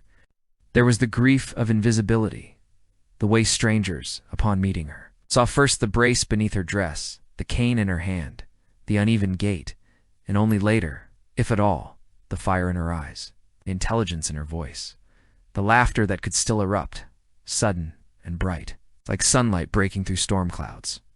And then there was the grief that lived deepest of all, the grief of a child she had longed for, nurtured in her imagination and held in her heart long before conception, only to lose it not once, but multiple times. Each loss a quiet earthquake that left the foundations of her spirit trembling. She did not speak of these losses often. They lived in her not as words, but as sensations, the heaviness in her chest upon waking, the way her hands would hover over her abdomen in the mirror, the silence that settled over the house on certain afternoons, thick and unbroken, as if even the birds outside had paused in deference to the sorrow within. Yet rather than allowing sorrow to harden into bitterness or retreat into numbness, Frida met it with the only language she had learned to trust completely, the language of paint. Her studio, once a place of tentative beginnings, became a sanctuary of unflinching honesty, a space where pain was not hidden, but invited in, seated at the table, offered tea, and asked to speak its truth without fear of judgment. She painted from her bed on days when standing was impossible, propping the canvas on a specially designed easel that arched above her like a protective canopy, her arms resting on padded supports to steady her trembling hands. She painted from her wheelchair on stronger days, the wheels scuffed from years of movement across uneven tiles, the seat padded with embroidered cushions stitched by her own mother. And she painted standing when she could, leaning slightly against the wall, her breath measured, her focus absolute, as if each brushstroke were an act of reclamation. A quiet insistence that her body, however broken, could still make, still mean, still matter. Her art during this period did not soften. It did not aestheticize suffering into something palatable or distant. Instead, it deepened, grew more precise, more symbolic, more devastatingly tender.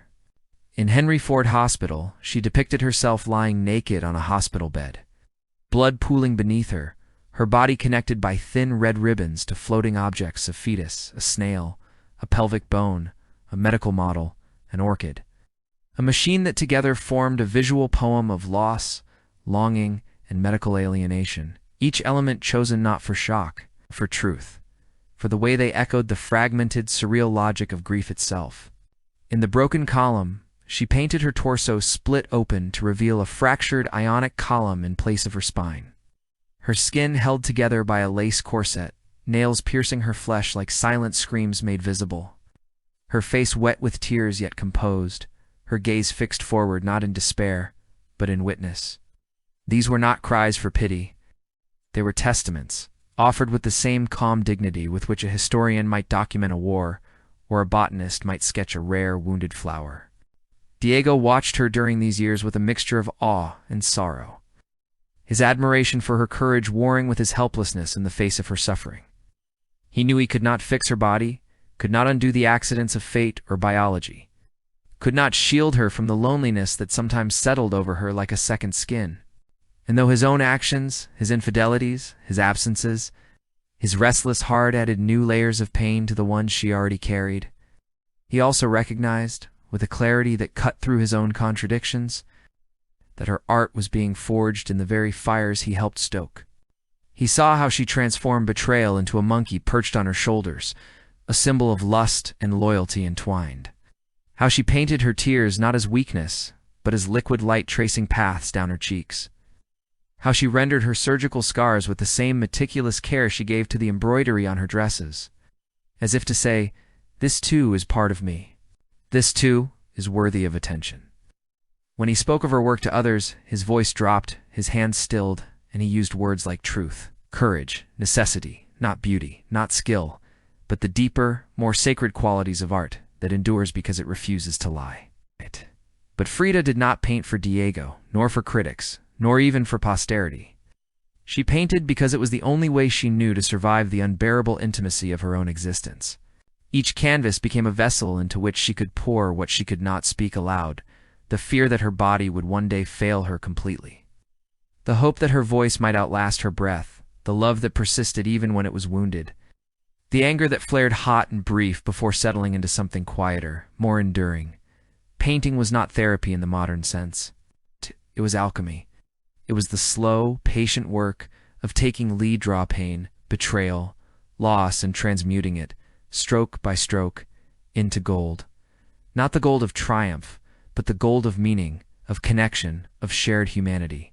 In giving form to her suffering, she made it bearable not by diminishing it, but by placing it outside herself, where she could see it, study it, converse with it, and, in time, forgive it for being part of her story. And yet, even in the midst of this deep engagement with sorrow, her life was not defined by darkness alone. There were days, sometimes whole weeks, when light returned, not as denial, but as counterpoint. She hosted gatherings in the Casa Azul where music spilled from the gramophone, where friends danced barefoot on the tiles, where laughter echoed off the cobalt walls like birdsong at dawn.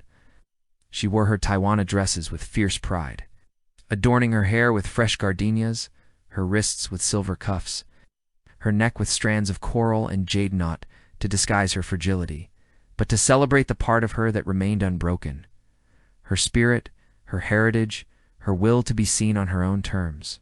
She cooked for guests, her hands moving with practiced ease through the rituals of mole and tamales, the scent of toasted chilies and cinnamon wrapping around everyone like a shared breath.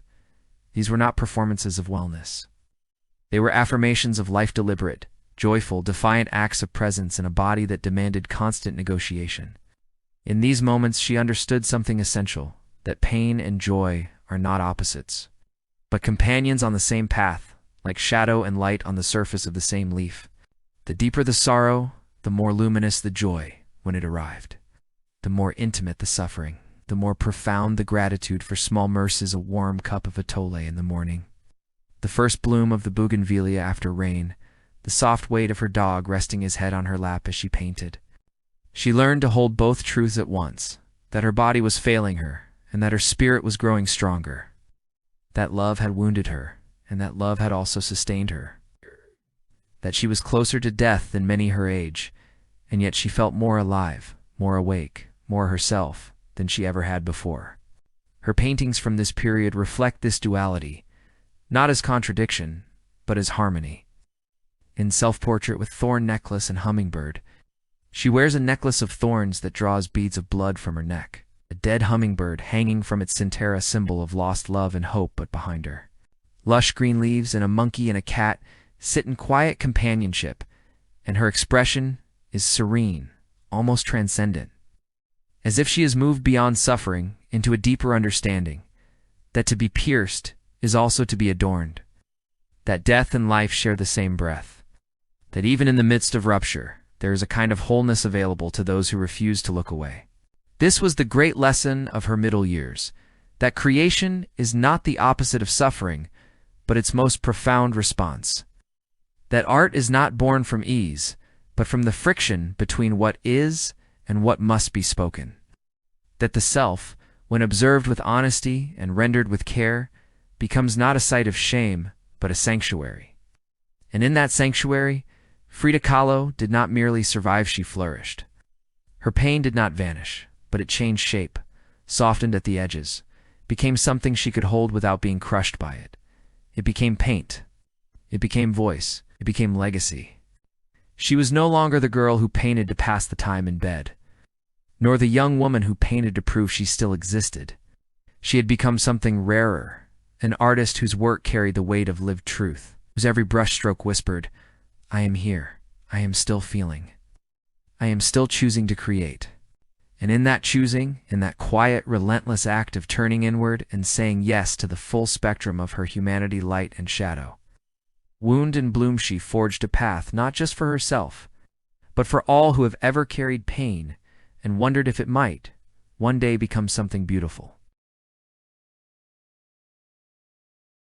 As the years folded gently into one another, and the quiet intensity of Frida's inner world began to spill outward, something remarkable began to take shape, not through ambition or calculation, but through the slow, inevitable force of authenticity, as if the truth she had been whispering into her canvases for so long had finally gathered enough resonance to echo beyond the walls of the Casa Azul and into the wider world.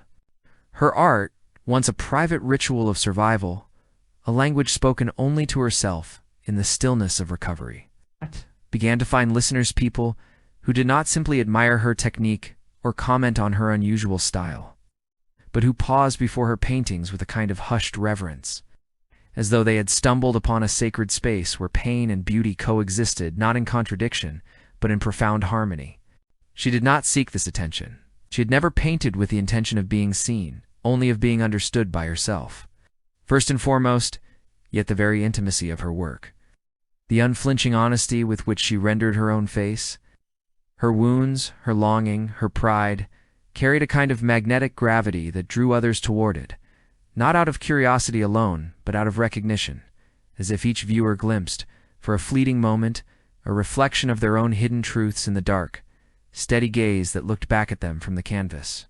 When invitations began to arrive, not grand proclamations, quiet, respectful requests to include her work in small exhibitions, then in larger ones, then in international shows, Frida accepted them not with the eagerness of someone chasing fame, but with the calm curiosity of an observer stepping into a new room of a house she had long inhabited alone. She prepared her paintings for travel with the same care she gave to tending her garden, wrapping them in soft cloth, labeling each crate with precise instructions, whispering small blessings over them as if they were children departing for a journey. And when the responses came, letters from strangers, murmurs in galleries, the way people lingered before the two Fridas or self-portrait with thorn necklace and hummingbird, their expression shifting from polite interest to quiet, she felt not pride in the conventional sense, but a deep, resonant confirmation she had not been speaking into a void. Her voice, though born from solitude, had found its way into the hearts of others, not because it was loud, but because it was true. Her journey to the United States with Diego marked a turning point not in her career, but in her understanding of herself as an artist rooted in place, in culture, in memory. The cities she encountered, San Francisco, Detroit, New York, rose before her like monuments to modernity, vast, gleaming, humming with a relentless energy that felt both exhilarating and alien.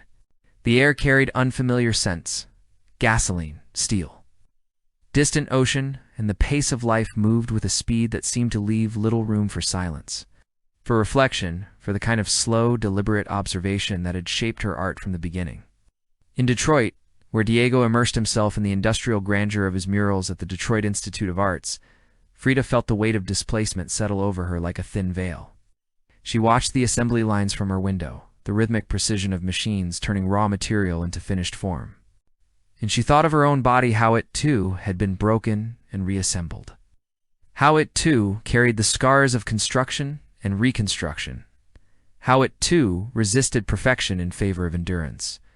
She painted my birth there, a raw, intimate depiction of life emerging from darkness, not as celebration, but as testimonia, quiet insistence that even in the heart of a city built on efficiency and scale, the most profound truths remained small, personal, human. And yet, even as she absorbed the textures of this new world, she held her own culture close, not as nostalgia, but as anchor. She dressed with deliberate intention, choosing Taiwana dresses in deep reds, rich yellows, and vivid greens, adorning her hair with fresh gardenias or ribbons woven through her braids, fastening silver cuffs around her wrists and coral beads around her neck, not to perform exoticism for foreign eyes, but to declare with quiet dignity, "I am here, and I am whole, and my wholeness includes all of who I am." People noticed. They turned to look, not with mockery or objectification, but with a dawning respect, as if her presence itself were a kind of art, a living embodiment of resilience and pride. She became, without intending to, a symbol not of a monolithic Mexico, but of a specific, vibrant, unapologetic way of being in the world. A woman who refused to shrink, who carried her heritage like a second skin, who transformed pain into pigment and silence into song. In rooms filled with confident voices debating theory and form, hers carried a different kind of authority, the authority of lived experience, a life observed with unflinching honesty, of a spirit that had stared into the abyss of loss and chosen, again and again, to paint instead of perish. Back in Mexico, as word of her growing presence abroad spread through artistic circles, young painters, poets, and thinkers began to seek her out, drawn not by fame, but by the quiet magnetism of someone who had forged her own path through the wilderness of suffering and emerged, not broken. They came to the Casa Azul, not as acolytes, but as fellow travelers. And Frida welcomed them with the same warmth she gave to her closest friends, offering a tole in hand-painted cups. Sharing stories late into the night, listening more than she spoke, her sharp eyes missing nothing. Her laughter sudden and bright, cutting through the darkness like a match struck in a quiet room. She spoke to them not of technique alone, but of courage. The courage to look at oneself without flinching. To paint what hurts instead of what pleases. To trust that the most personal truths are also the most universal. She told them that art was not about mastery, but about witness. Not about beauty in the decorative sense, but about truth in the embodied sense. Not about escaping the world, but about meeting it fully in all its complexity. Her studio during these years became a space not only of creation, but of transmission, a quiet classroom where the lessons were taught not through lectures, but through presence.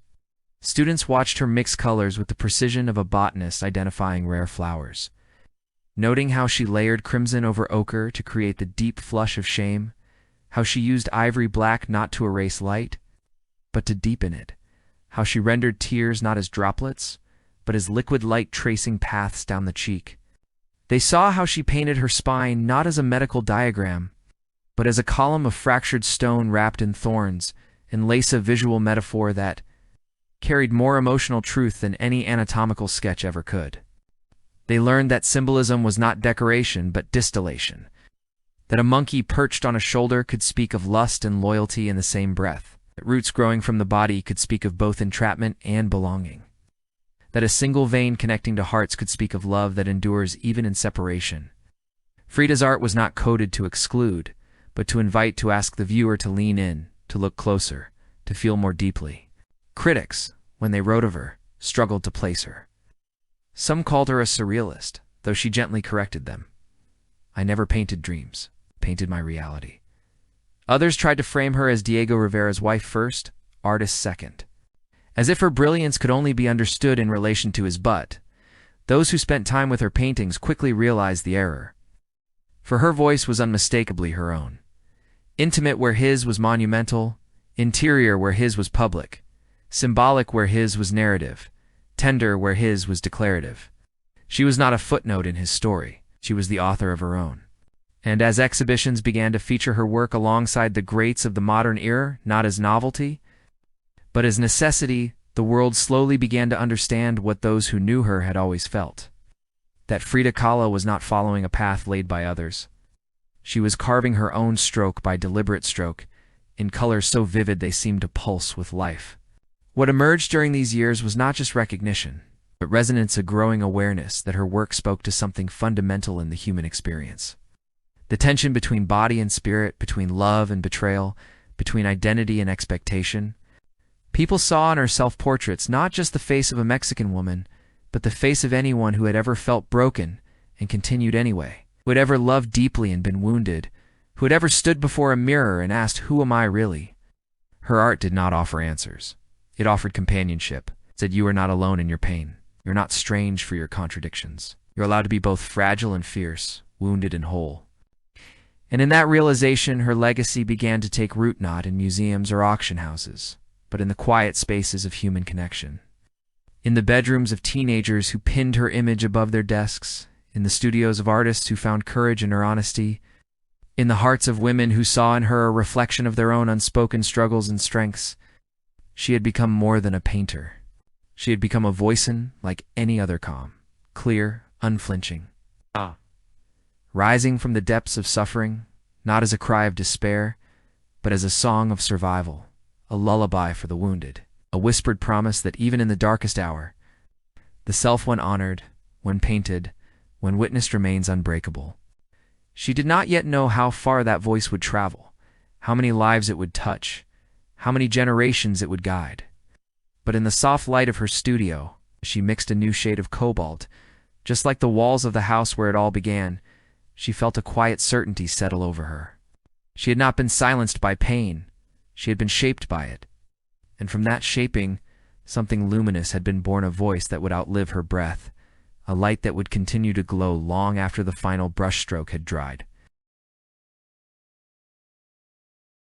As the years folded gently into one another, and the weight of time began to settle more deeply into her bones, Frida Kahlo entered a phase of life marked not by decline, but by distillation, as if everything she had lived, loved, lost, and painted over the decades were now being gently reduced to their essential truths.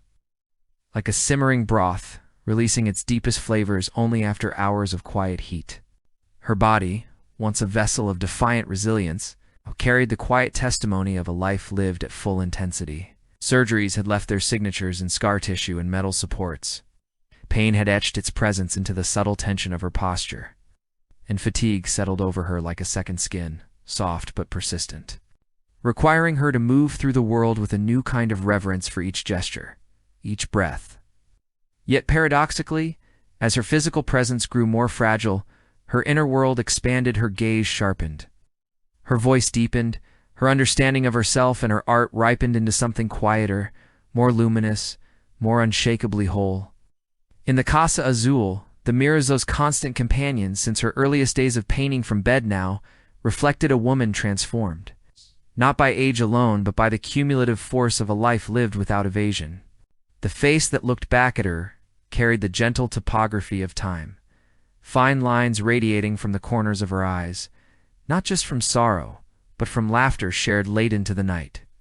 Shadows beneath her brows that spoke of long vigils with pain, yes, but also of nights spent deep in conversation, in creation, in love.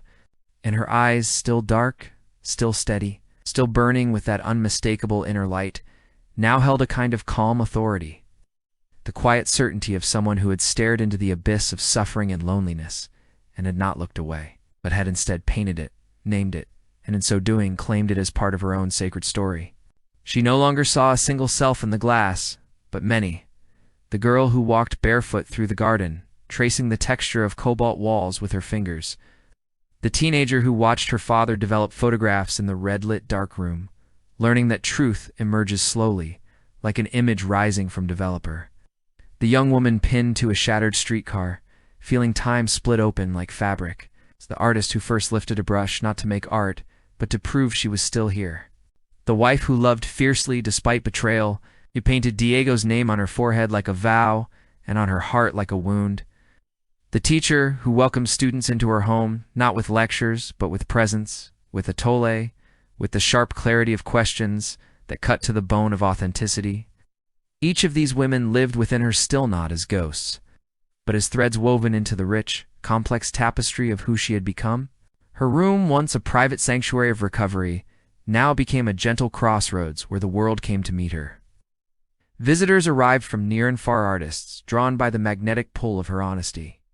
Writers seeking the cadence of her truth, young women who saw in her a reflection of their own unspoken strength. Friends who came not out of duty but out of love that had deepened over decades. Weathered by storms and warmed by countless shared sunsets, they found her seated in a wheelchair she had transformed into an extension of herself, its frame draped with embroidered shawls in deep reds and golds, its armrests wrapped in soft leather, its presence not a symbol of limitation, but of adaptation, of dignity, of refusal to be defined by what her body could no longer do. She greeted them with the same warmth she had always offered her, laughter still sharp and sudden, like the crack of a twig underfoot. Her voice still rich with intelligence and wit, though now carried on breaths that required more conscious effort, more deliberate pacing. She listened more than she spoke, her dark eyes missing nothing, absorbing not just words, but silences, gestures, the subtle shifts in expression that revealed more than any confession ever could. And in return, she offered something rare, the gift of being truly seen, not as a legend, not as a myth, but as a fellow human being. Complex and contradictory and worthy of attention, even as her strength waned, her hand remained steady when it held a brush. Her easel was adjusted once more, this time angled above her like a protective canopy, its wooden frame worn smooth by years of use, its presence as familiar as an old friend. Jars of pigment cobalt, crimson, ochre, ivory black-lined the small table beside her, their lids slightly dusty, but their contents still vibrant, still ready, like embers waiting for breath. She painted now not with the urgency of youth, but with the quiet precision of someone who understood that each stroke might be among her last, therefore carried even greater weight. Her final self-portraits were not softer, not more resigned. They were truer, stripped of ornament, distilled to essence. In Self-Portrait with the Portrait of Dr. Farrell, she depicts herself seated in her wheelchair, brush in hand, palette on her lap. Her gaze direct and unwavering, while behind her hangs the portrait of the surgeon who operated on her spine, a quiet acknowledgement of both dependence and autonomy, of the body's fragility and the spirit's insistence on creation. In Viva la Vida, a simple arrangement of watermelons glows with almost unbearable vibrancy, their flesh a deep, pulsing red, their rinds striped in green and white. The phrase Viva la Vida inscribed boldly across the central slice knot as triumph, not as denial of death, but as a final, radiant affirmation. Life, even in its fleetingness, is worth celebrating, worth painting, worth saying aloud. Outside the walls of the Casa Azul, the world continued, its restless motion. Governments rose and fell, artists debated movements and manifestos. Cities expanded and contracted, but within those cobalt walls, time moved differently. It softened at the edges, it deepened, became less a measure of minutes and more a gathering of presence. Frida no longer marked days by calendars, but by the slow arc of sunlight across the floor, by the scent of gardenias blooming in the courtyard, by the sound of the fountain murmuring its endless song just beyond the window. She spent long hours in quiet reflection, not with regret, but with gratitude for the love she had known, however imperfect, for the pain she had survived, however scarring, for the art she had made, however personal, for the home that had held her through every season of her life.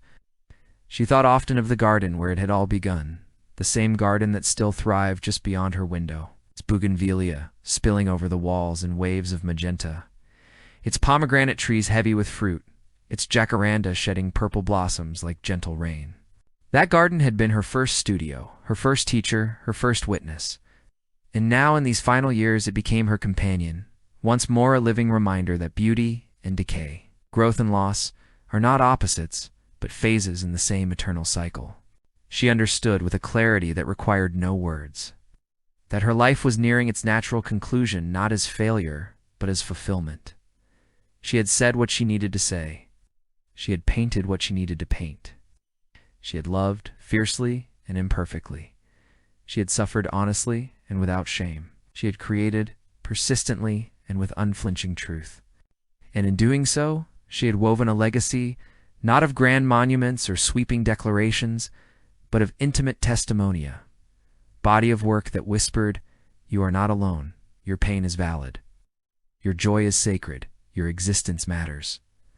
She did not need to see the future to know her voice would travel beyond her.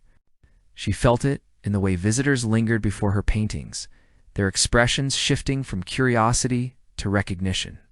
She heard it in the quiet thank you whispered by a young woman who had traveled across the country just to sit in the same room where Frida had mixed her colors. She sensed it in the way her students carried her lessons into their own studios, not as imitation, but as inspiration to find their own truth. In their own voice, in the stillness of her final months, the Casa Azul pulsed with a different kind of life, not the boisterous energy of earlier years, but a deeper, more resonant hum, like the low note of a cello held long after the bow is lifted. Friends gathered not to distract her from dying, but to honor her in living, bringing music that filled the courtyard with the warmth of violins and guitars, sharing stories that wove her life into the larger fabric of their own, placing fresh flowers on her bedside table until the room glowed with color, pouring tequila into small glasses and raising them not in sorrow, but in celebration.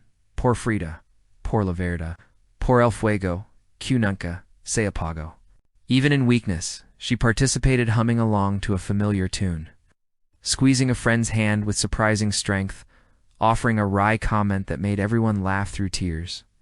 She did not retreat from the world. She invited it closer, drawing people into the sacred space of her final chapter, teaching them, even now, how to meet mortality not with fear, but with grace, with color, with unwavering presence.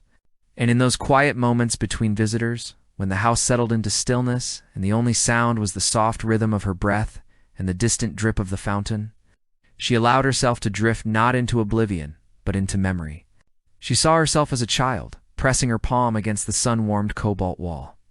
She felt the vibration of the streetcar beneath her feet, seconds before the world shattered. She heard Diego's deep voice reading poetry beside her hospital bed. She smelled the sharp temps of oil paint as she mixed her first self-portrait. She felt the weight of her Taiwan dress as she walked into a gallery in New York, her head held high, her spirit unbroken. These memories did not arrive as ghosts. They came as companions, as proof that a life, no matter how marked by pain, can be rich, can be full, can be lived in spite of its fractures, but through them, like light through stained glass, transformed by the very breaks that might have shattered it. Frida Kahlo, in her final years, was not fading. She was concentrating like light gathered in a lens, like pigment ground to its purest hue, like a song distilled to its most resonant note. She had become the woman who lived in many mirrors, not because she was fragmented, but because she was whole in a way that defied simplicity, contradictory, luminous. And as the days grew shorter and the nights longer, she rested in that wholeness, knowing that what she had built brick by careful brick, brushstroke by deliberate stroke, would not vanish with her breath. It would remain, in the garden, in the house, in the eyes of those who looked upon her work and felt, for the first time, the courage to look at themselves. In the final season of her life, as the days grew softer at the edges, and time itself seemed to slow, as if the world had lowered its voice in quiet reverence, Frida Kahlo entered a space of profound acceptance, not resignation, but a deep, luminous understanding that her story, though nearing its last chapter, had already taken root in the world beyond her breath. She no longer painted with the urgency of someone trying to prove she existed, but with the calm precision of someone who knew, without doubt, that she had existed, that every brushstroke, every tear, every laugh, every wound had carved a path that would not vanish with her. The Casa Azul, that sanctuary of cobalt walls and murmuring fountains, now held her not as a refuge from the world, but as a vessel for its final, quiet gathering, a space where memory, presence, and legacy converged like threads woven into a single, unbreakable fabric. Her room remained filled with life, even as her body grew more fragile. Friends arrived not with pity, but with devotion, bringing music that drifted through the courtyard like warm wind, sharing stories that wove her life into the larger tapestry of their own, placing fresh marigolds on her bedside table until the air hummed with their golden light. She sat wrapped in embroidered shawls, her hair braided with ribbons that still carried the defiant reds and yellows of her youth, her earrings glinting softly in the lamplight as she turned her head to listen. She spoke little, but when she did, her voice carried the weight of distilled wisdom, the kind that can only be earned through decades of feeling deeply, loving fiercely, and refusing to look away from truth. She told her students, "Art is not what you see, but what you make others feel," and in that sentence lived her entire philosophy: creation as communion, as offering, as bridge. Even in weakness, she maintained her rituals with quiet dignity.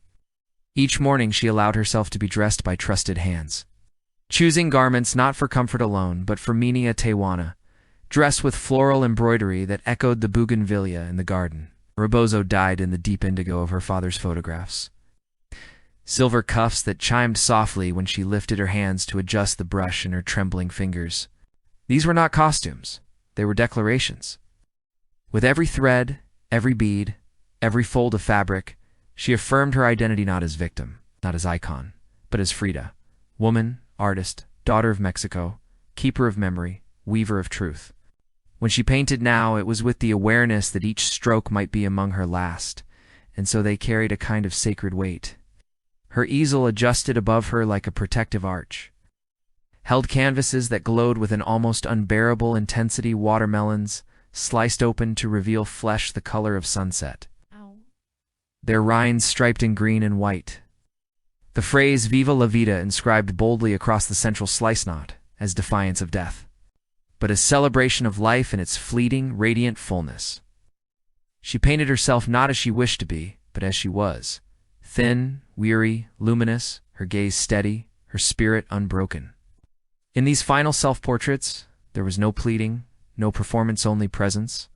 She looked out from the canvas not to be admired, but to be met, to remind the viewer that even in the face of dissolution, the self remains, watching, feeling, choosing to say, I am here, I am still seeing, I am still becoming.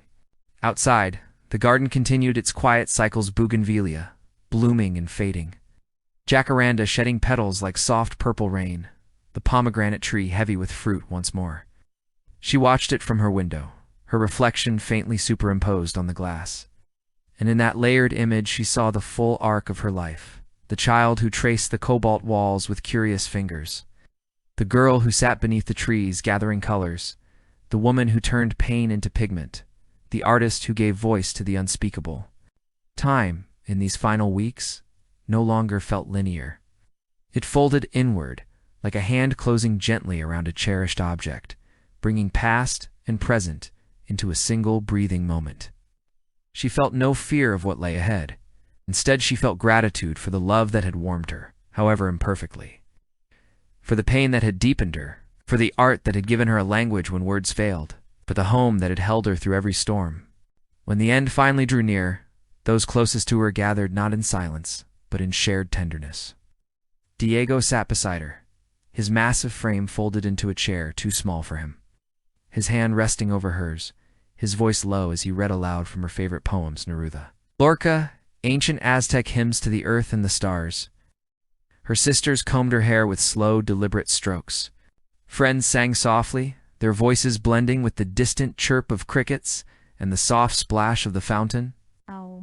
There was grief, yes, a deep, quiet sorrow that settled over the house like evening mist, but there was also awe, a profound recognition of the extraordinary courage she had shown in simply being, day after day, in a body that demanded constant negotiation, in a heart that refused to harden despite betrayal, in a spirit that never dimmed, not even when the light grew thin.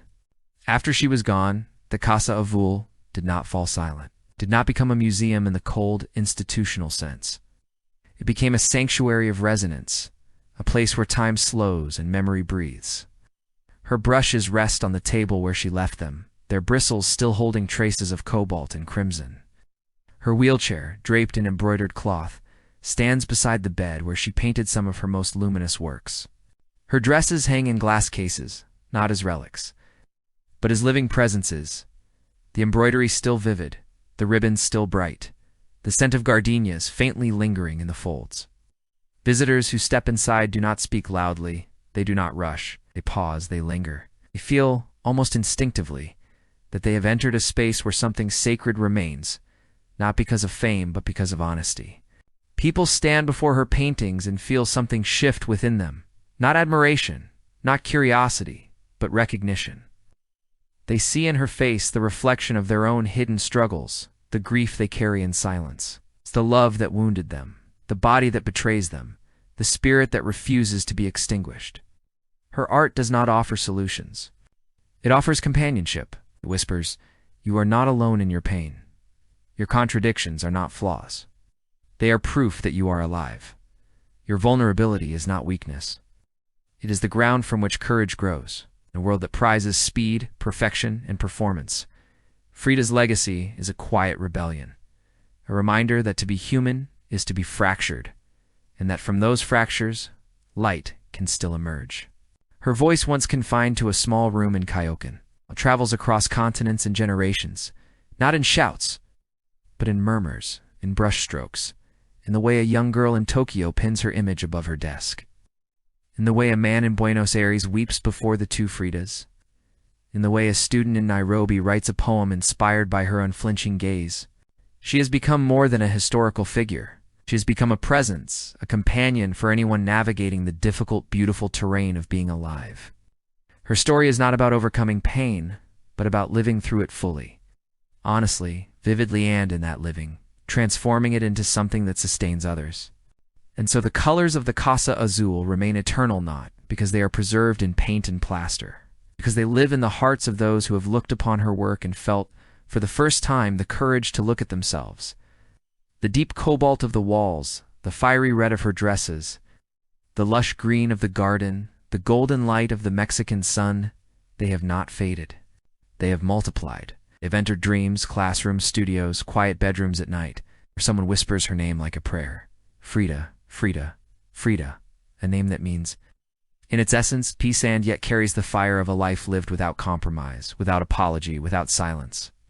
Tonight, as you listen to this story come to its close, know that the door of the Casa Azul remains open not to the past, but to the present.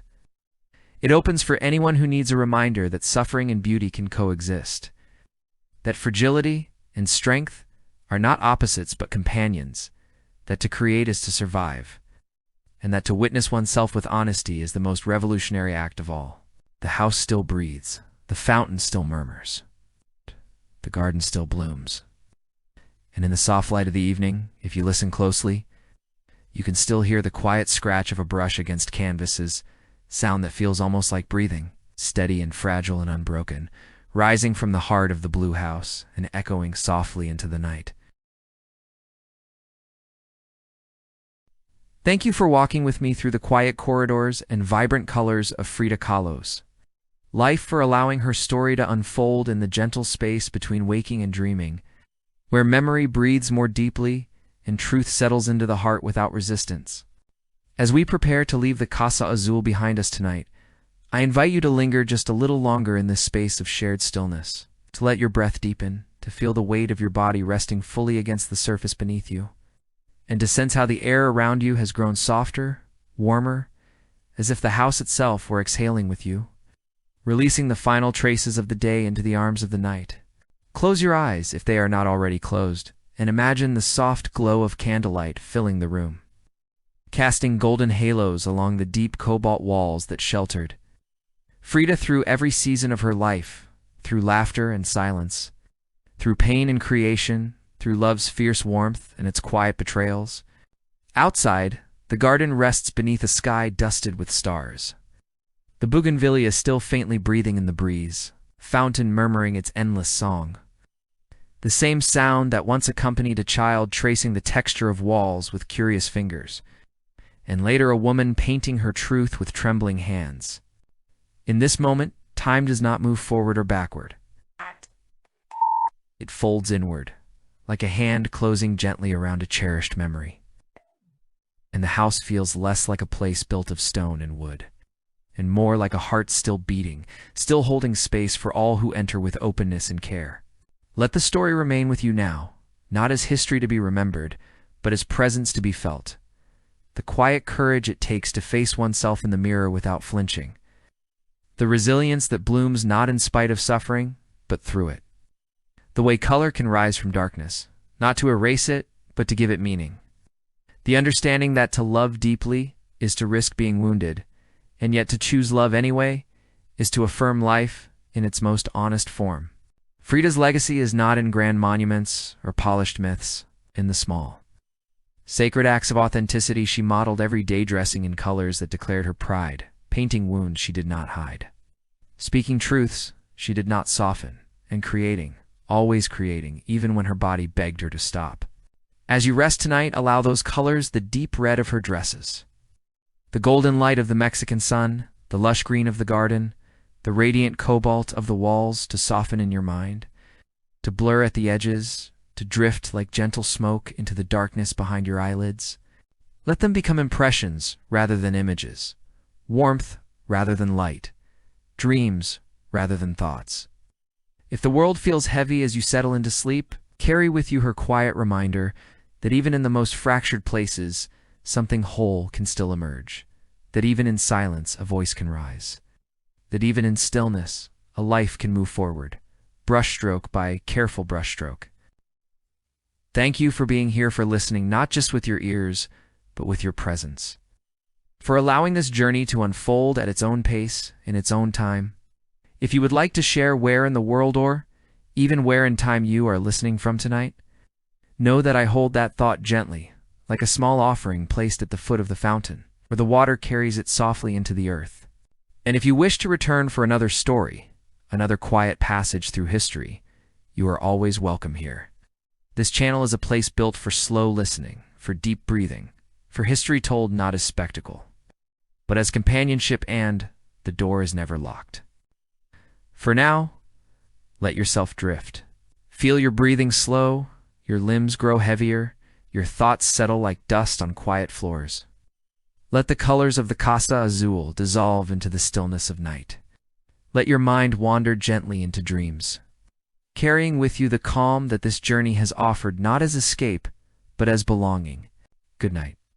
May your rest be deep, your dreams luminous, and your return tomorrow gentle.